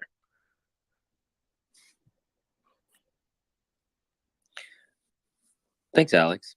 I think that was probably refreshing for a lot of people. I was reminded at the end that if you're not making bags trading NFTs, then generally, like, the way people are rewarded in Web3 is mostly through extroversion, through like doing spaces like this and having the courage to speak and putting yourself out there and making something out of IP that you own, and 100 other ways. Not to say that introverts don't have their avenues, but it certainly is. It's easier, I guess, for extroverts. So, interesting the way you brought it all the way back. I think it's going to take a few more years where I can really have true context on like how the pandemic and the quarantine set the context for this community boom, which for me was very welcoming and allowed me to be an extrovert, which I wasn't able to be for so long. But thank you for challenging yourself and coming up. For those who aren't aware, like, Alex is my best friend and brother in the whole wide world, and he's been watching from afar mostly, and then randomly editing me videos. So it's good to have you here. On that note, I see Jacob on stage. You can pick that up, or you can take us in another direction. I don't think I'll try to follow that. That was good stuff, and I really, the whole vibe of this space right here, I'm just loving, and so keep at it, Jeremy. So yeah, wherever this goes, but yeah, I'll pivot a tiny bit because we just have a bunch of people still here that we all started in the same. Well, a lot of us started at the same spot, with VeeFriends and everything like that, and we're now out there. A lot of people doing cool stuff out there, and it's a mildly selfish question, but I kind of wanted to pull the stage of like, because we're so new in the space, like a lot of stuff is bubblegum and duct tape, putting things together to make it work. And I was just curious on like the tools for Web3 and stuff like that, like maybe just an idea for the room too, like what you guys are looking for, like tools wise, to implement some of this stuff, or like what you're maybe hoping for, like as the space progresses, just sort of what's top of mind. That's yeah. If anybody's got anything, if you don't, it's sort of a niche question, but yeah, just curious. And specifically tools for building projects, or for just navigating Web3 in general? Yeah, a little bit of, what's holding you back from implementing. There's a million ways people could tackle Web3, whether it's community or it's the tech side, or like physically putting out stuff. I mean, Max is like dealing with physical stuff, which is crazy, but like Yeah, just anything above that's, I mean, touching Web3, but yeah. Maybe I can jump in. It's an interesting question. And I mean, the thing that actually excites me about this space is that there's so much that is not developed yet, and it's such a blue ocean. So what I'm really excited about and what I'm hoping for with what I am building right now is to breed a community of people that not only innovate but are excited by innovation and try to spot it as well. So, for example, we built our project around customization just because we didn't see customizable PFPs. All the PFPs, and I love generative PFPs. I think it's a really cool concept, and I collect. I don't know how many I have now, but I have tons of generative projects in my collection. But I really wanted to have that experience of customizing an NFT and choosing the traits. So just decided to go ahead and try to build it. And I think so many people are doing the same thing. So trying to figure out what you feel is missing is important, but also, if you have the capacity and are excited by it, then trying to build it yourself, I think, is something that I would really suggest to anybody that might have that itch. Because at the end of the day, there's so much opportunity. This space can go in a million different directions. And yeah, so like that, I chimed in here because that's literally one of the core values of our project. Our values are to pioneer, grow, and to push the future of Web3 forward. Like it's something that's really important to us. And so, yeah, I mean, a lot isn't built yet. I'm really looking forward to the new platforms that are coming out this year. We have LooksRare, but we're going to see Coinbase NFT. We're going to see a million different types of applications and platforms for different types of NFTs, be it in music or traditional assets, physical assets. I'm just really excited to see what happens. What I think is really missing, to like maybe directly answer your question, is a solid social layer for NFTs. I think we're dispersed across different platforms. I think the current NFT platforms that exist definitely could use a social element to them.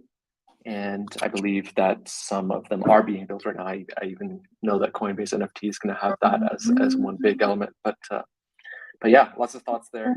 Went in a lot of directions, but it's a blue ocean, and so it's anybody's for the taking right now, and that's why it's so exciting too. Dex, you want to go? Yeah, I was just going to mention another part that I kind of was interested in. Just the idea of having character concepts. If anybody's played Dungeons and Dragons, I definitely think a whole project based on the stat line in Dungeons and Dragons and kind of like the improv element. I think those two things is kind of the aspects that I want to see in Web3 spaces. So with my project, I ended up putting in kind of like an orderliness and affinity, kind of like a lawful good and kind of like those data points. I feel like we'll eventually see stuff where there's going to be a NFT D&D. One of the projects will do very, very well, and it will be and because it's very tangible, but there's also an element of like if you make an in-game item and people know about it, like in your D&D campaign, somebody else could use your item. Like the items are transferable if you make them into physical things. And then I also see like the projects that will do well will take this idea of like story writing, and then we'll just like it'll bridge from one story to the other one. So you'll see a cross-platform with like I don't see it working as much on like a single space, because I really see these things as disjointed, and I also see that it's really just going to follow the people who hear the stories. So with that kind of idea. I just to also kind of build on what you said, I would really check out what Cool Cats are doing right now if you're interested in that sort of thing. With their whole Cool Pets ecosystem, the items that they're releasing, it seems like they're turning the Cool Cats ecosystem into a bit of a play to earn RPG environment. So yeah, I recommend you check that out. It's really, really cool what their ambitions are. Thanks, Octo. Croc? Yeah, I just wanted to kind of echo some of the things that Octopad was saying as far as, answering Jacob's question in the things that we want to see and the tools that are out there. Like, I am definitely, like you said, it's so much in the future, so much hasn't been built, and that's what's so exciting. Like, I think for Cool Crocs especially, because we are like the generative PFP cartoon, which I think is kind of the end of that trend in that era, which was like the beginning of what we saw a lot in the NFT space. For me personally, it was just like, oh my gosh, people finally care about cartoon character, and like, looking at a lot of other projects that weren't like fully developed, as far as already having animations out and it being a vehicle to be able to do that, since that's what I was, that's where I've always been going. That was like, the goal for me for a long time was to make cartoons. And this is like a vehicle now. So now we actually have cartoons in development, which is super cool. But like the different, how stories can cross these mediums of technology is one of the coolest things, I think, and where, we want to go. And I can't wait to see this stuff, where as, we're doing like cartoons and then a game like on the basis of that cartoon, and that game can unlock a new character that's a new drop.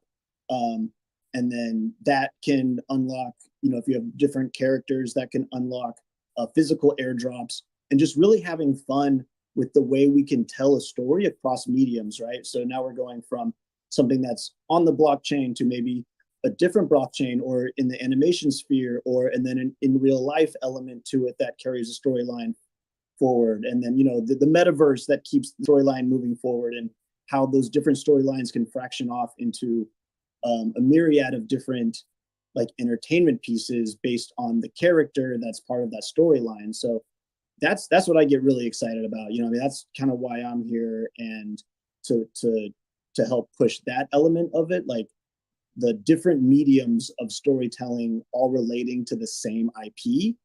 Like, that gets me excited. Becky? Yeah, I don't know, this, like the way I heard the question had me thinking just about some of the things like I would like to see just to be helpful, like from a project management kind of perspective. And I'm just that's maybe what I heard as well. Yeah, so maybe like from for the audience, maybe some of you are familiar with any of these solutions, and I think the challenge in being involved in something like this is you end up getting to be so head down that you end up missing a lot of the things that are going on in the space day to day.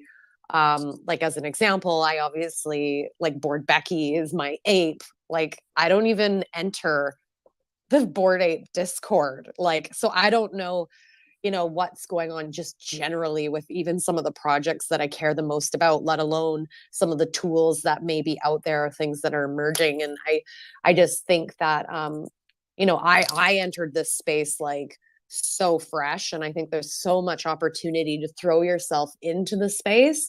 But I think the challenge is figuring out like who to connect with, who to partner with, who to hire.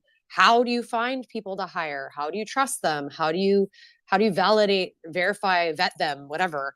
And so, like, I would love to see some sort of like network database of people with skills, with like reviews or like something where you can at least feel like you're starting from something other than point A, to connect with people. And even understanding like pricing and cost of services is very challenging, and oftentimes you're kind of making up you know, you're negotiating, but you're making it up. and there's so many different approaches, especially dealing in Ethereum. You know, like, are you paying someone out of a revenue share, or royalties, or whatever? Like, so there's all these things you end up asking yourself, and when you're new, you just like don't even know where to begin. So I think there's room for some sort of tool of that nature, and things like how to keep people heavily invested in project management stuff like up to date. Like, as an example, looks rare comes up, right? Looks rare, I don't have any, I'm sort of indifferent about it. Like, I've got my looks rewards, and I've staked my looks, and I'm like interested to see where that goes. But like, we found out about looks rare as a marketplace like indirectly through random things that were happening. Like, no one notified us as collection owners. And so there were sales happening that, you know, where there were no royalties being claimed, as an example. So it's just like how to keep up with all of the things that are emerging, and how to even manage it where like you're not just dropping everything you're doing that day to get on top of something that's really important.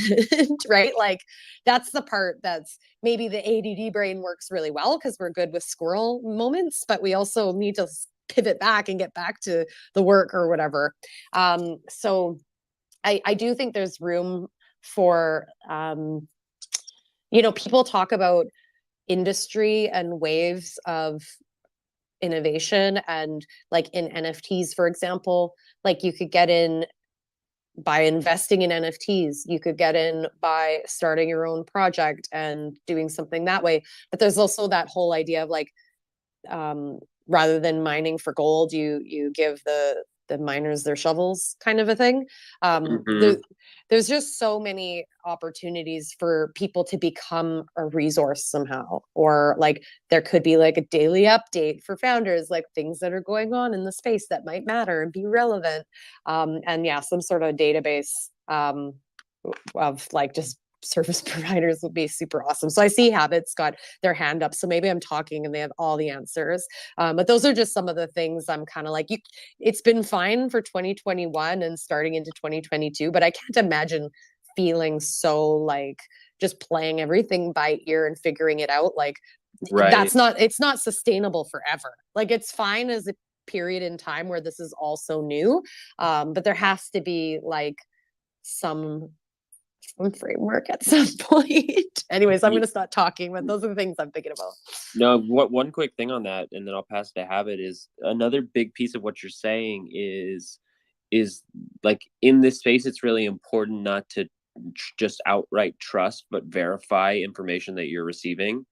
You know, you can, but you're much better off taking the time, even missing the mint, paying more on secondary, whatever the case may be, and verifying that the information you heard from a tweet or whatever, or 3 degrees hearsay, is actually true.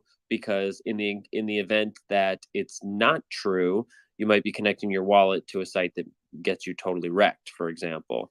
And it's more like more is on the line when you're making those minute decisions in this Web3 space than I don't know, than anything else, than anything I've ever been a part of.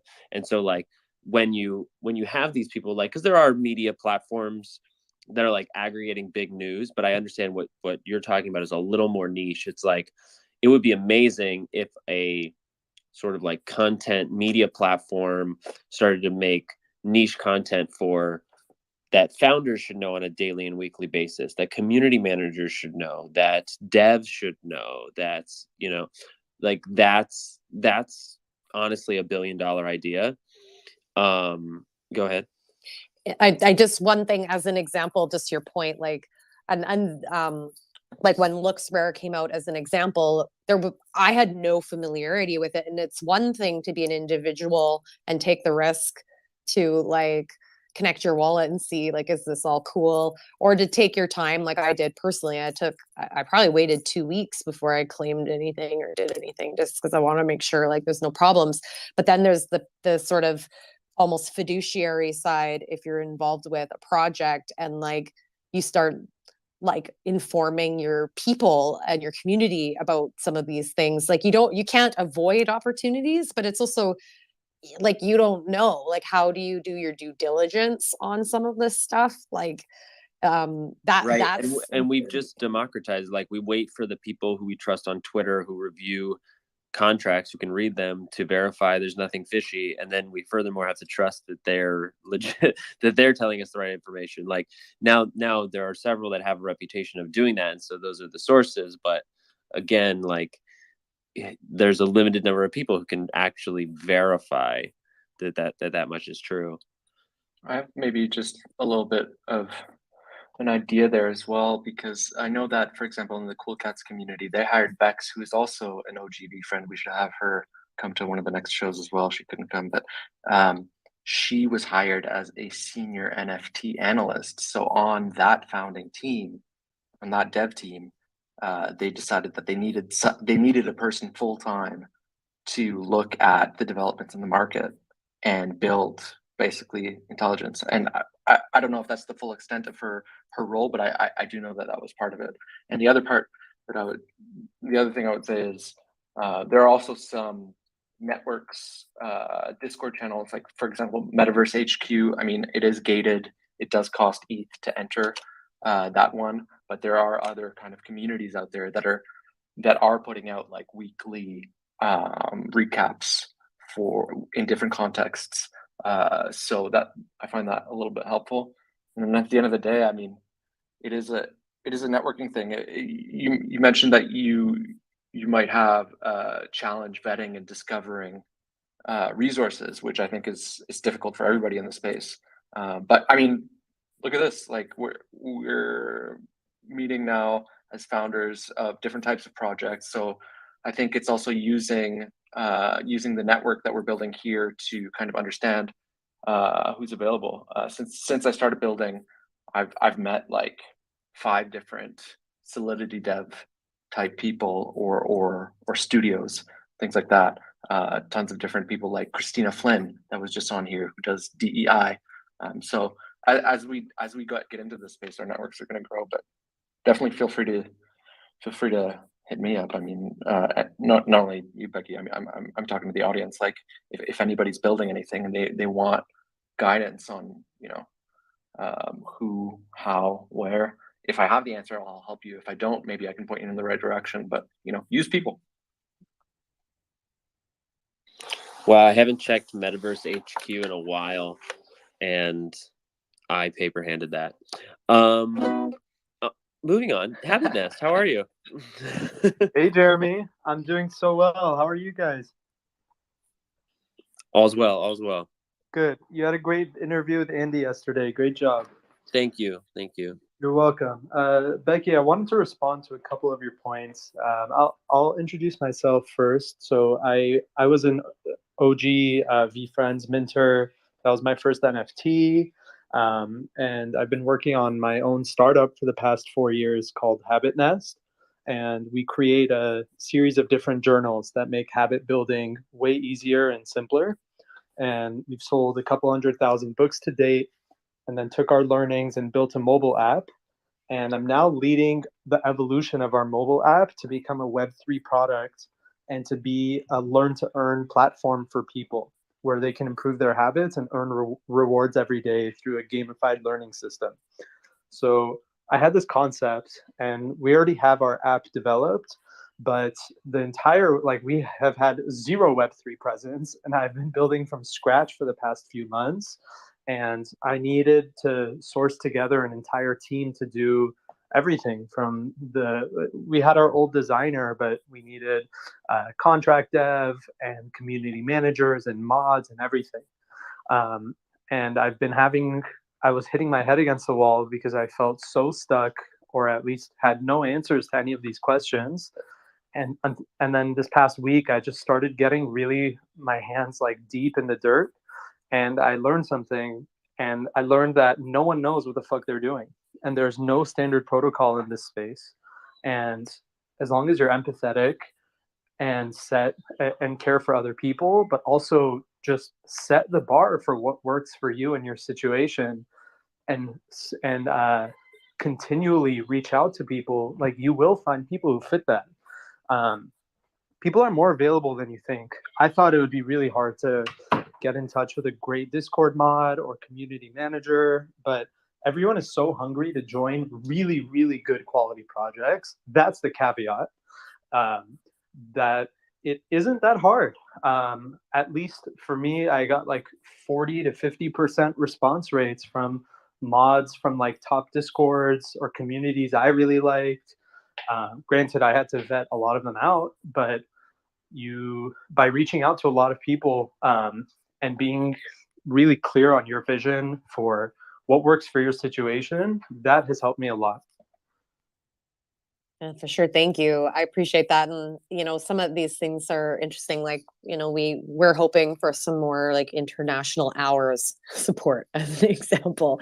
And so you just got to reach out. And I think, in our case, we've been very fortunate because we have such a strong community foundation, and we've had a lot of people who really have stepped up, and we've been lucky. Like, we just have had some really good quality people who want to be involved. I think part of my comment is to share some of the challenges that, I think all of us probably face, and then also to try to highlight some of the opportunities that someone in the room might be able to start creating solutions for, because I think that's what's so interesting about this time, for whether it's the next 6, 12, 18, 24 months, it's really going to take people who are creative and really stick to their mission or vision or idea and they're the ones that are going to come out, hopefully successful or just like doing something in a meaningful way. But eventually there's got to be some I don't know, streamlining. Like it's just like in 5 years, the space isn't going to feel like this, right? And so it's going to take innovators creating those solutions. So I think it's people listening to these kinds of conversations might spark some of that development, which is cool. So I'm happy to talk to anyone who wants to start building solutions. Yeah, and to that point, for everybody who's listening and just may not know, there are a lot of great tools. They're clunky, but there's a lot of teams that are innovating. Like if you're interested in Discord moderation, I think it's just discord.moderator.com or something. If you Google Discord Moderator Academy, it's discord.com/moderation. That is a huge resource, not only for basics, but also how to set up and run a Discord server, just discord.com/moderation. I would also encourage, if you're wanting to create a smart contract, but you don't have the interest or otherwise the whatever you need to learn code, which is well beyond me, I would look at manifold.xyz. Has a very robust product that I've only heard great things about and continues to improve. And it's not quite a drag and drop smart contract builder, but it allows you to relatively easily determine the things you want in your contract and launch it to multiple different blockchains. By on that token, POAP.xyz is, in my opinion, is still very underrated. If you're wanting to just experiment with the process of creating immutable metadata and releasing it to a community or to a community or people that are sharing an experience, POAP is a really great tool for that, because after the fact, you can go back, you can create chat rooms based on that POAP, you can do raffles and giveaways, and it's the easiest onboarding there's ever been because they don't need a wallet. They can do it just with email addresses. Other tools in that regard, this is not really NFTs, but I think everyone should take a look at dextools.io and tradingview.com, which are charting interfaces. I feel like it's very helpful to see all the historical data. Like if you're looking at the price action of Ethereum or whatever you're looking at on Coinbase, you're going to give a very simplified like macro look. But if you go to tradingview.com for totally free, you can look at all the price action of Ethereum back to its genesis, and you can actually like look at trends in a much more clear way. Not for everybody, but I think useful. What else is available now? Dex? There's also something called Third Web. Third Web. Yeah. I'm looking in between Third Web and Manifold, and I don't know which one to go with because I'm looking to build out like a kind of generative project, and I want to mint that, but I just don't know which direction to go, Third Web or Manifold, and I'm at that stage right now. I think you can probably do both. I don't know, like a test, to like see, because with Third Web you have to upload all of your layers individually, I think. I mean, I guess you'd end up doing that either way. I don't know, Jacob, did you have something? Yeah, I've played around with Third Web, not as much Manifold, and it's got a lot of features. For a generative thing, I think it's still slightly outside the capacity of Third Web from what I've seen, but there might be some workarounds like you were talking about. But I didn't dig that deep. But yeah, everything else looks really like a non-technical person could go in there and walk out with a collection. That's actually correct. But yeah, as a non-technical person that did a sample collection, I can verify that. But yeah, here's a little bit of alpha for everyone in the space who is looking for some person to help, to just generally help introduce you to something you're not familiar with, whether it's coding or community management or project management. Most Discord servers will have this, but the VeeFriends Discord server is a great spot to go to the intros channel and search that channel for the type of person you want or the location that you're looking for. And then you will be able to filter every single person who's introduced themselves and said they're in Las Vegas, or they're a Solidity dev, or they're an illustrator, or whatever. Highly like because a lot of servers will have, like we have it in the Leveling Up server, is just like a basic structure: your name, your location, your passions, your job. And because it's simple and clean like that, you can search it and very quickly filter for people who are near you and who have shared interests. That's really good. I literally typed in all of those web domains that you all just spouted off. I just hope that I can manage to like save them somewhere. This is me. This is why, I've got like a million tabs open at any time. But that was great. That was really helpful. I'm gonna bookmark these. Thank you guys. Yeah. By the way, for anybody that doesn't know, Board Becky also has a really dope podcast that's educational and helps onboard a lot of people into the space. So definitely check that out, because I've even learned a thing or two from a couple of the episodes. So yeah, I mean, you got some great content creators on stage. Not only Board Becky, you have Jeremy. He does a very, very regular podcast on the VeeFriends community, and I mean, it's just there's so many great creators in this space. So pay attention, and you'll find some really great resources. Awesome. Well, I feel like there's a. I feel like we just found a mutual close. Do you guys feel that way? Yeah. Okay. You guys like I love, just to throw in there, like I love where everybody went with different directions on the tool and everything. And I think like probably Board Becky also just already literally said that, like on the hierarchy of like Simon Sinek, like you got the innovators and then the early adopters. I think we're a room full of innovators from how everybody answered that. So I like that a lot. So I wanted to throw that in. But yeah, thanks everyone. Right on. I want to pass it to anybody who wants to just like have a closing word and just say thank you for everybody who's here. And this is, this is a loose format, but a new concept that I think is a lot of fun. I'd like to do again. So, tweet what you like or something. You DM me, but it's kind of more fun if you tweet it, because then we all get a little more clout. Like what you like, how could it be better? All that stuff is rad.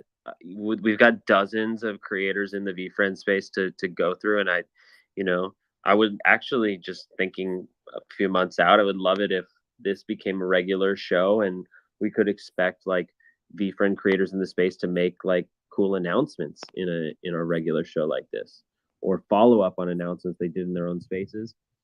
In some of the earliest days, like month 1, I was talking to Billy BK, who most people know, about creating a portal for business owners to offer like special opportunities or discounts or freebies to verified VeeFriend holders. And that was a great idea. That You're a little bit quiet there, Jer. Oh, sorry. I keep putting my finger on the. Thank you. Yeah, just Billy and I had this idea, and many people did at the time, of like, let's get all the VeeFriends together. Like, I've got a business, you can get 20% off sushi here, and like you can, you can stay one night free at my hotel. Like shit like that was being thrown around, and we like got a website for it. We were talking about it, but never got off the ground. And I'm like very interested in just like, I guess building out the scaffolding within the community to support each other through the resources we have, as we all expand and grow our reach and our influence and our experience. So a little 2 cents. Anybody else want to, I don't know, share about the space, or do you want to chill at the end, or whatever you guys need to do, by all means. I just want to say thank you again, Jeremy. It's always a pleasure to jump in, and thanks for having me on the panel. Definitely a panel of really awesome people that I've been following, since I've been, since the VeeFriends minted, and I learned about some of their projects, and Board Becky and Max the Miata, like the projects, or Fame Ladies, I should say, and Dave's Max the Miata project. Like I've been looking at all the creativity and loving it, and it's an honor to be on the same panel and speaking with all you guys, and I hope we can continue to build and just make the future an amazing place of awesomeness. Thanks. Peace. Good stuff. Habit.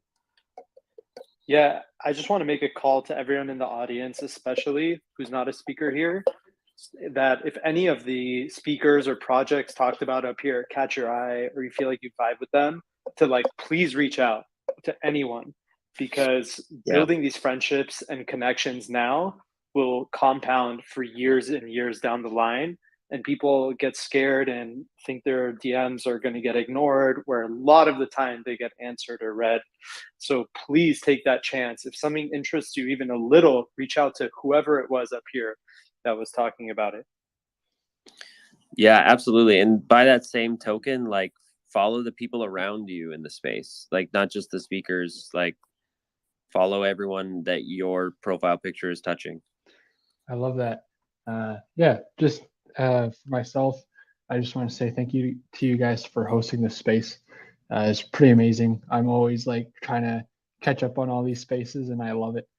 One of the first things I do, in just relation to what Habit was saying, was whenever I join a space like this, is I always follow like the speakers first and then people throughout, because then like if I lose track of the spaces or anything, I still have the people and the connections. I find that very helpful.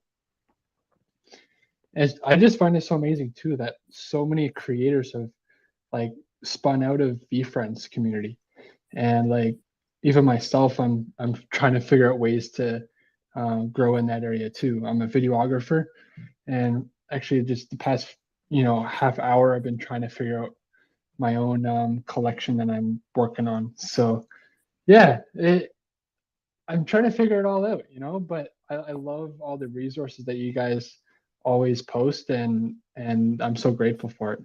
Just wanted to say that. Thank you so much. Who's next? Yeah, maybe I'll just jump in. Thank everybody. I mean, Dave, Lord Becky, Jeremy, really, really cool to reach out to you guys, and then everybody else, Crocs, Habit, Jacob, anybody who spoke, and anybody that was in the audience. It's really cool. Yeah, check out all the projects that were mentioned. Fame Lady Squad is a sleeping giant.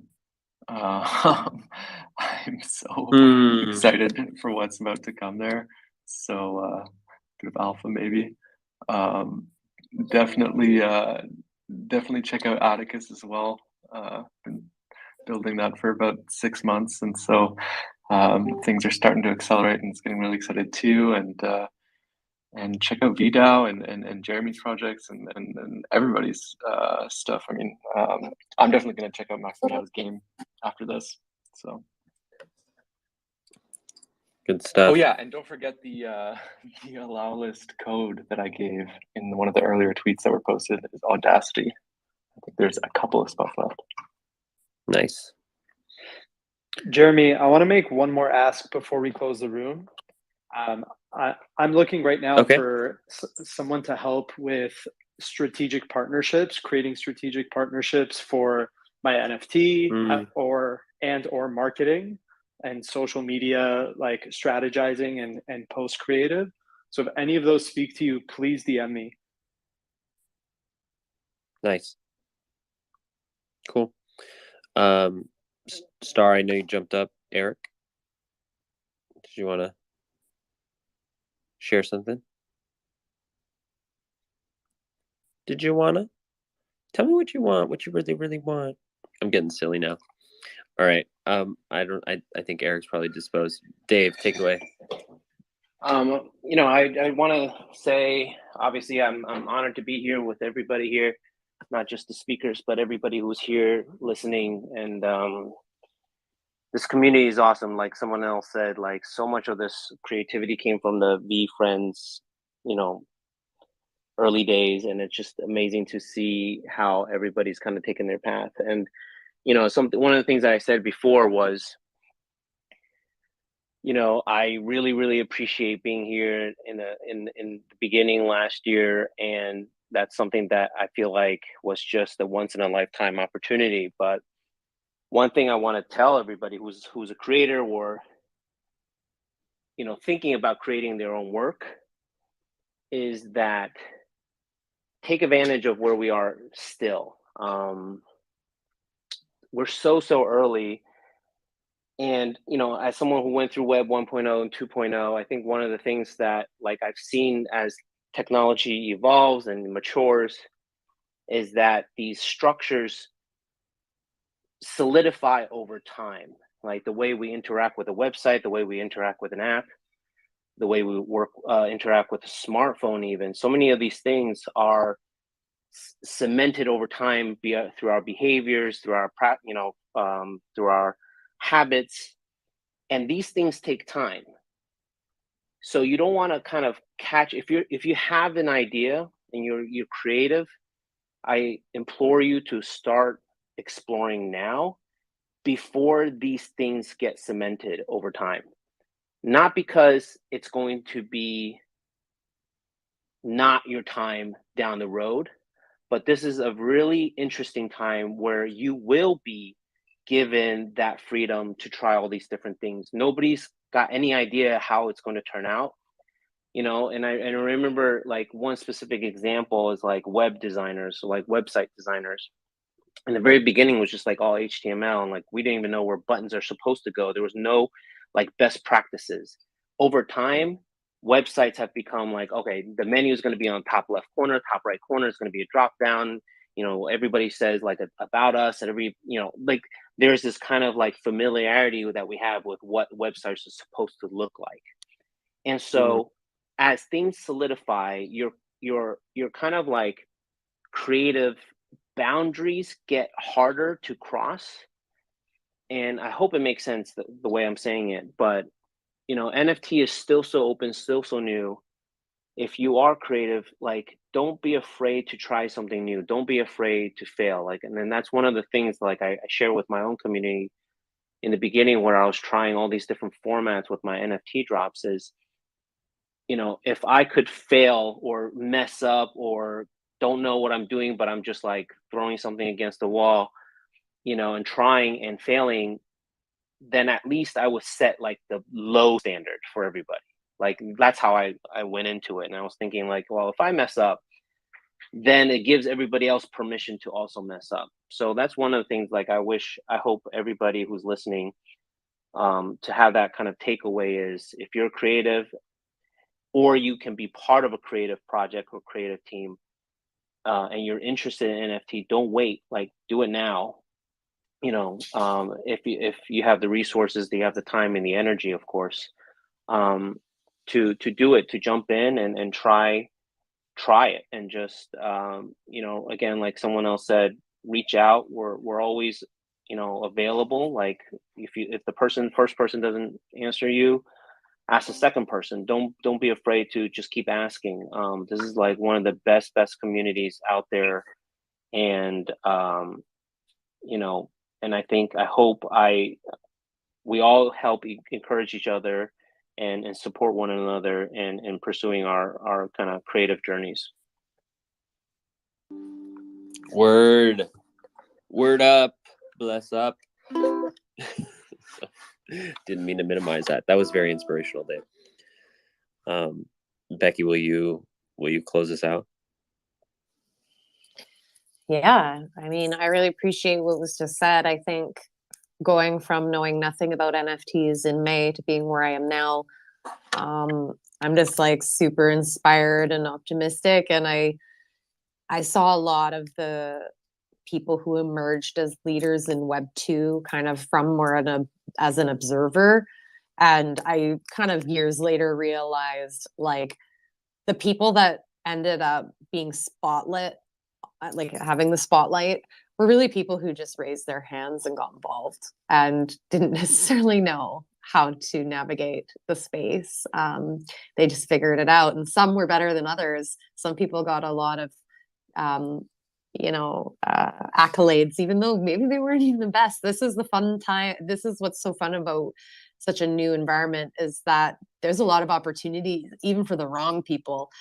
So I think that if you're someone who has really good intention and heart and wants to learn and build and create, take risks, and kind of grow over time, that, you know, there's just so much opportunity for people right now to create a whole new reality for themselves, potentially a whole new career or hobby or whatever outlet. Just a very, very cool time. And I'm just so excited to start. Like, I don't want to call myself an OG because I'm definitely not, but it's really cool that other people think I am. And I'm just sitting over here with hardcore imposter syndrome, but I'm going to take it. So anyways, yeah, that's it. I hope that inspires some hope for people who know nothing like I did and still just learning. That's an awesome reminder to end on. It's like nobody has it figured out, and everybody who looked like they did along the way was just testing and failing. It's just test and fail. Like I sang a song on Twitter today, and I was recording it, and I was like, this is stupid and a little bit bad, and I'm gonna post it anyway. And I said it out loud to like kind of make myself accountable to myself. And the caption I wrote was like, you have to be willing to look like a fool to get better. Like you have to accept the fact that, like, look, in 10 years, you could be making the dopest NFT art that we've ever seen and have no art experience, but it might take you 10 years or more. And the first one you do is going to be a lot worse than the last one you do. It's just like the way things go. I don't know if anybody needed to hear that, but it doesn't matter if it's like art or coding or marketing or podcasting or whatever, like, or that thing that you started because you wanted to, but you only did it once or twice and you got distracted, life happened. Like, it's never too late. Like, I think that message that Dave made of like, get involved, participate, get educated on the thing that's interesting to you, take action on it. It's like, it's one bite at a time. Just go for it.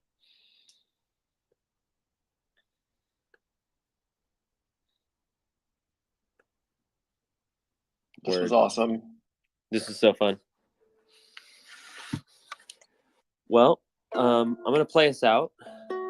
I've got my ukulele in hand. I used to play the ukulele every single day for like 2.5 years to learn.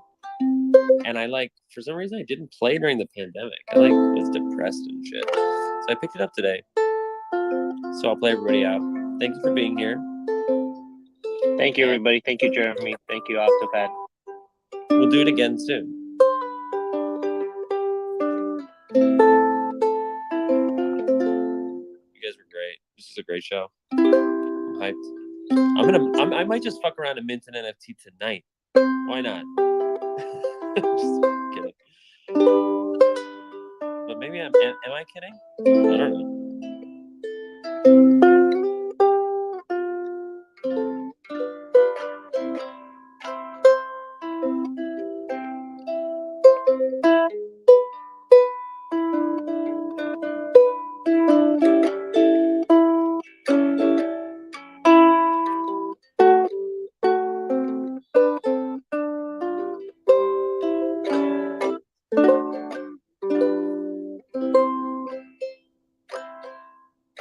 I guess people are down for a little lullaby right now. That's cool. Appreciate it. 3 a.m. where I'm at, so this is just what I needed before. That's great. I love that. I go to sleep. All right, everybody. I'm gonna shut this thing down. Thanks for sticking around. VeeFriends for life. Have Next time fun. we're gonna have a full like half hour of just Jeremy playing some ukulele. I'd be here for it. We can do that. We can make that happen. Anything's possible. It's Web3. All right, everybody. Thanks again, and thanks Octopad for getting this ball rolling. It's a good start. I will. I'll see you tomorrow. Peace. Peace.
Hey, sorry. I'm back. I forgot that I was streaming and I didn't end it. So thanks for watching. See you tomorrow. Peace.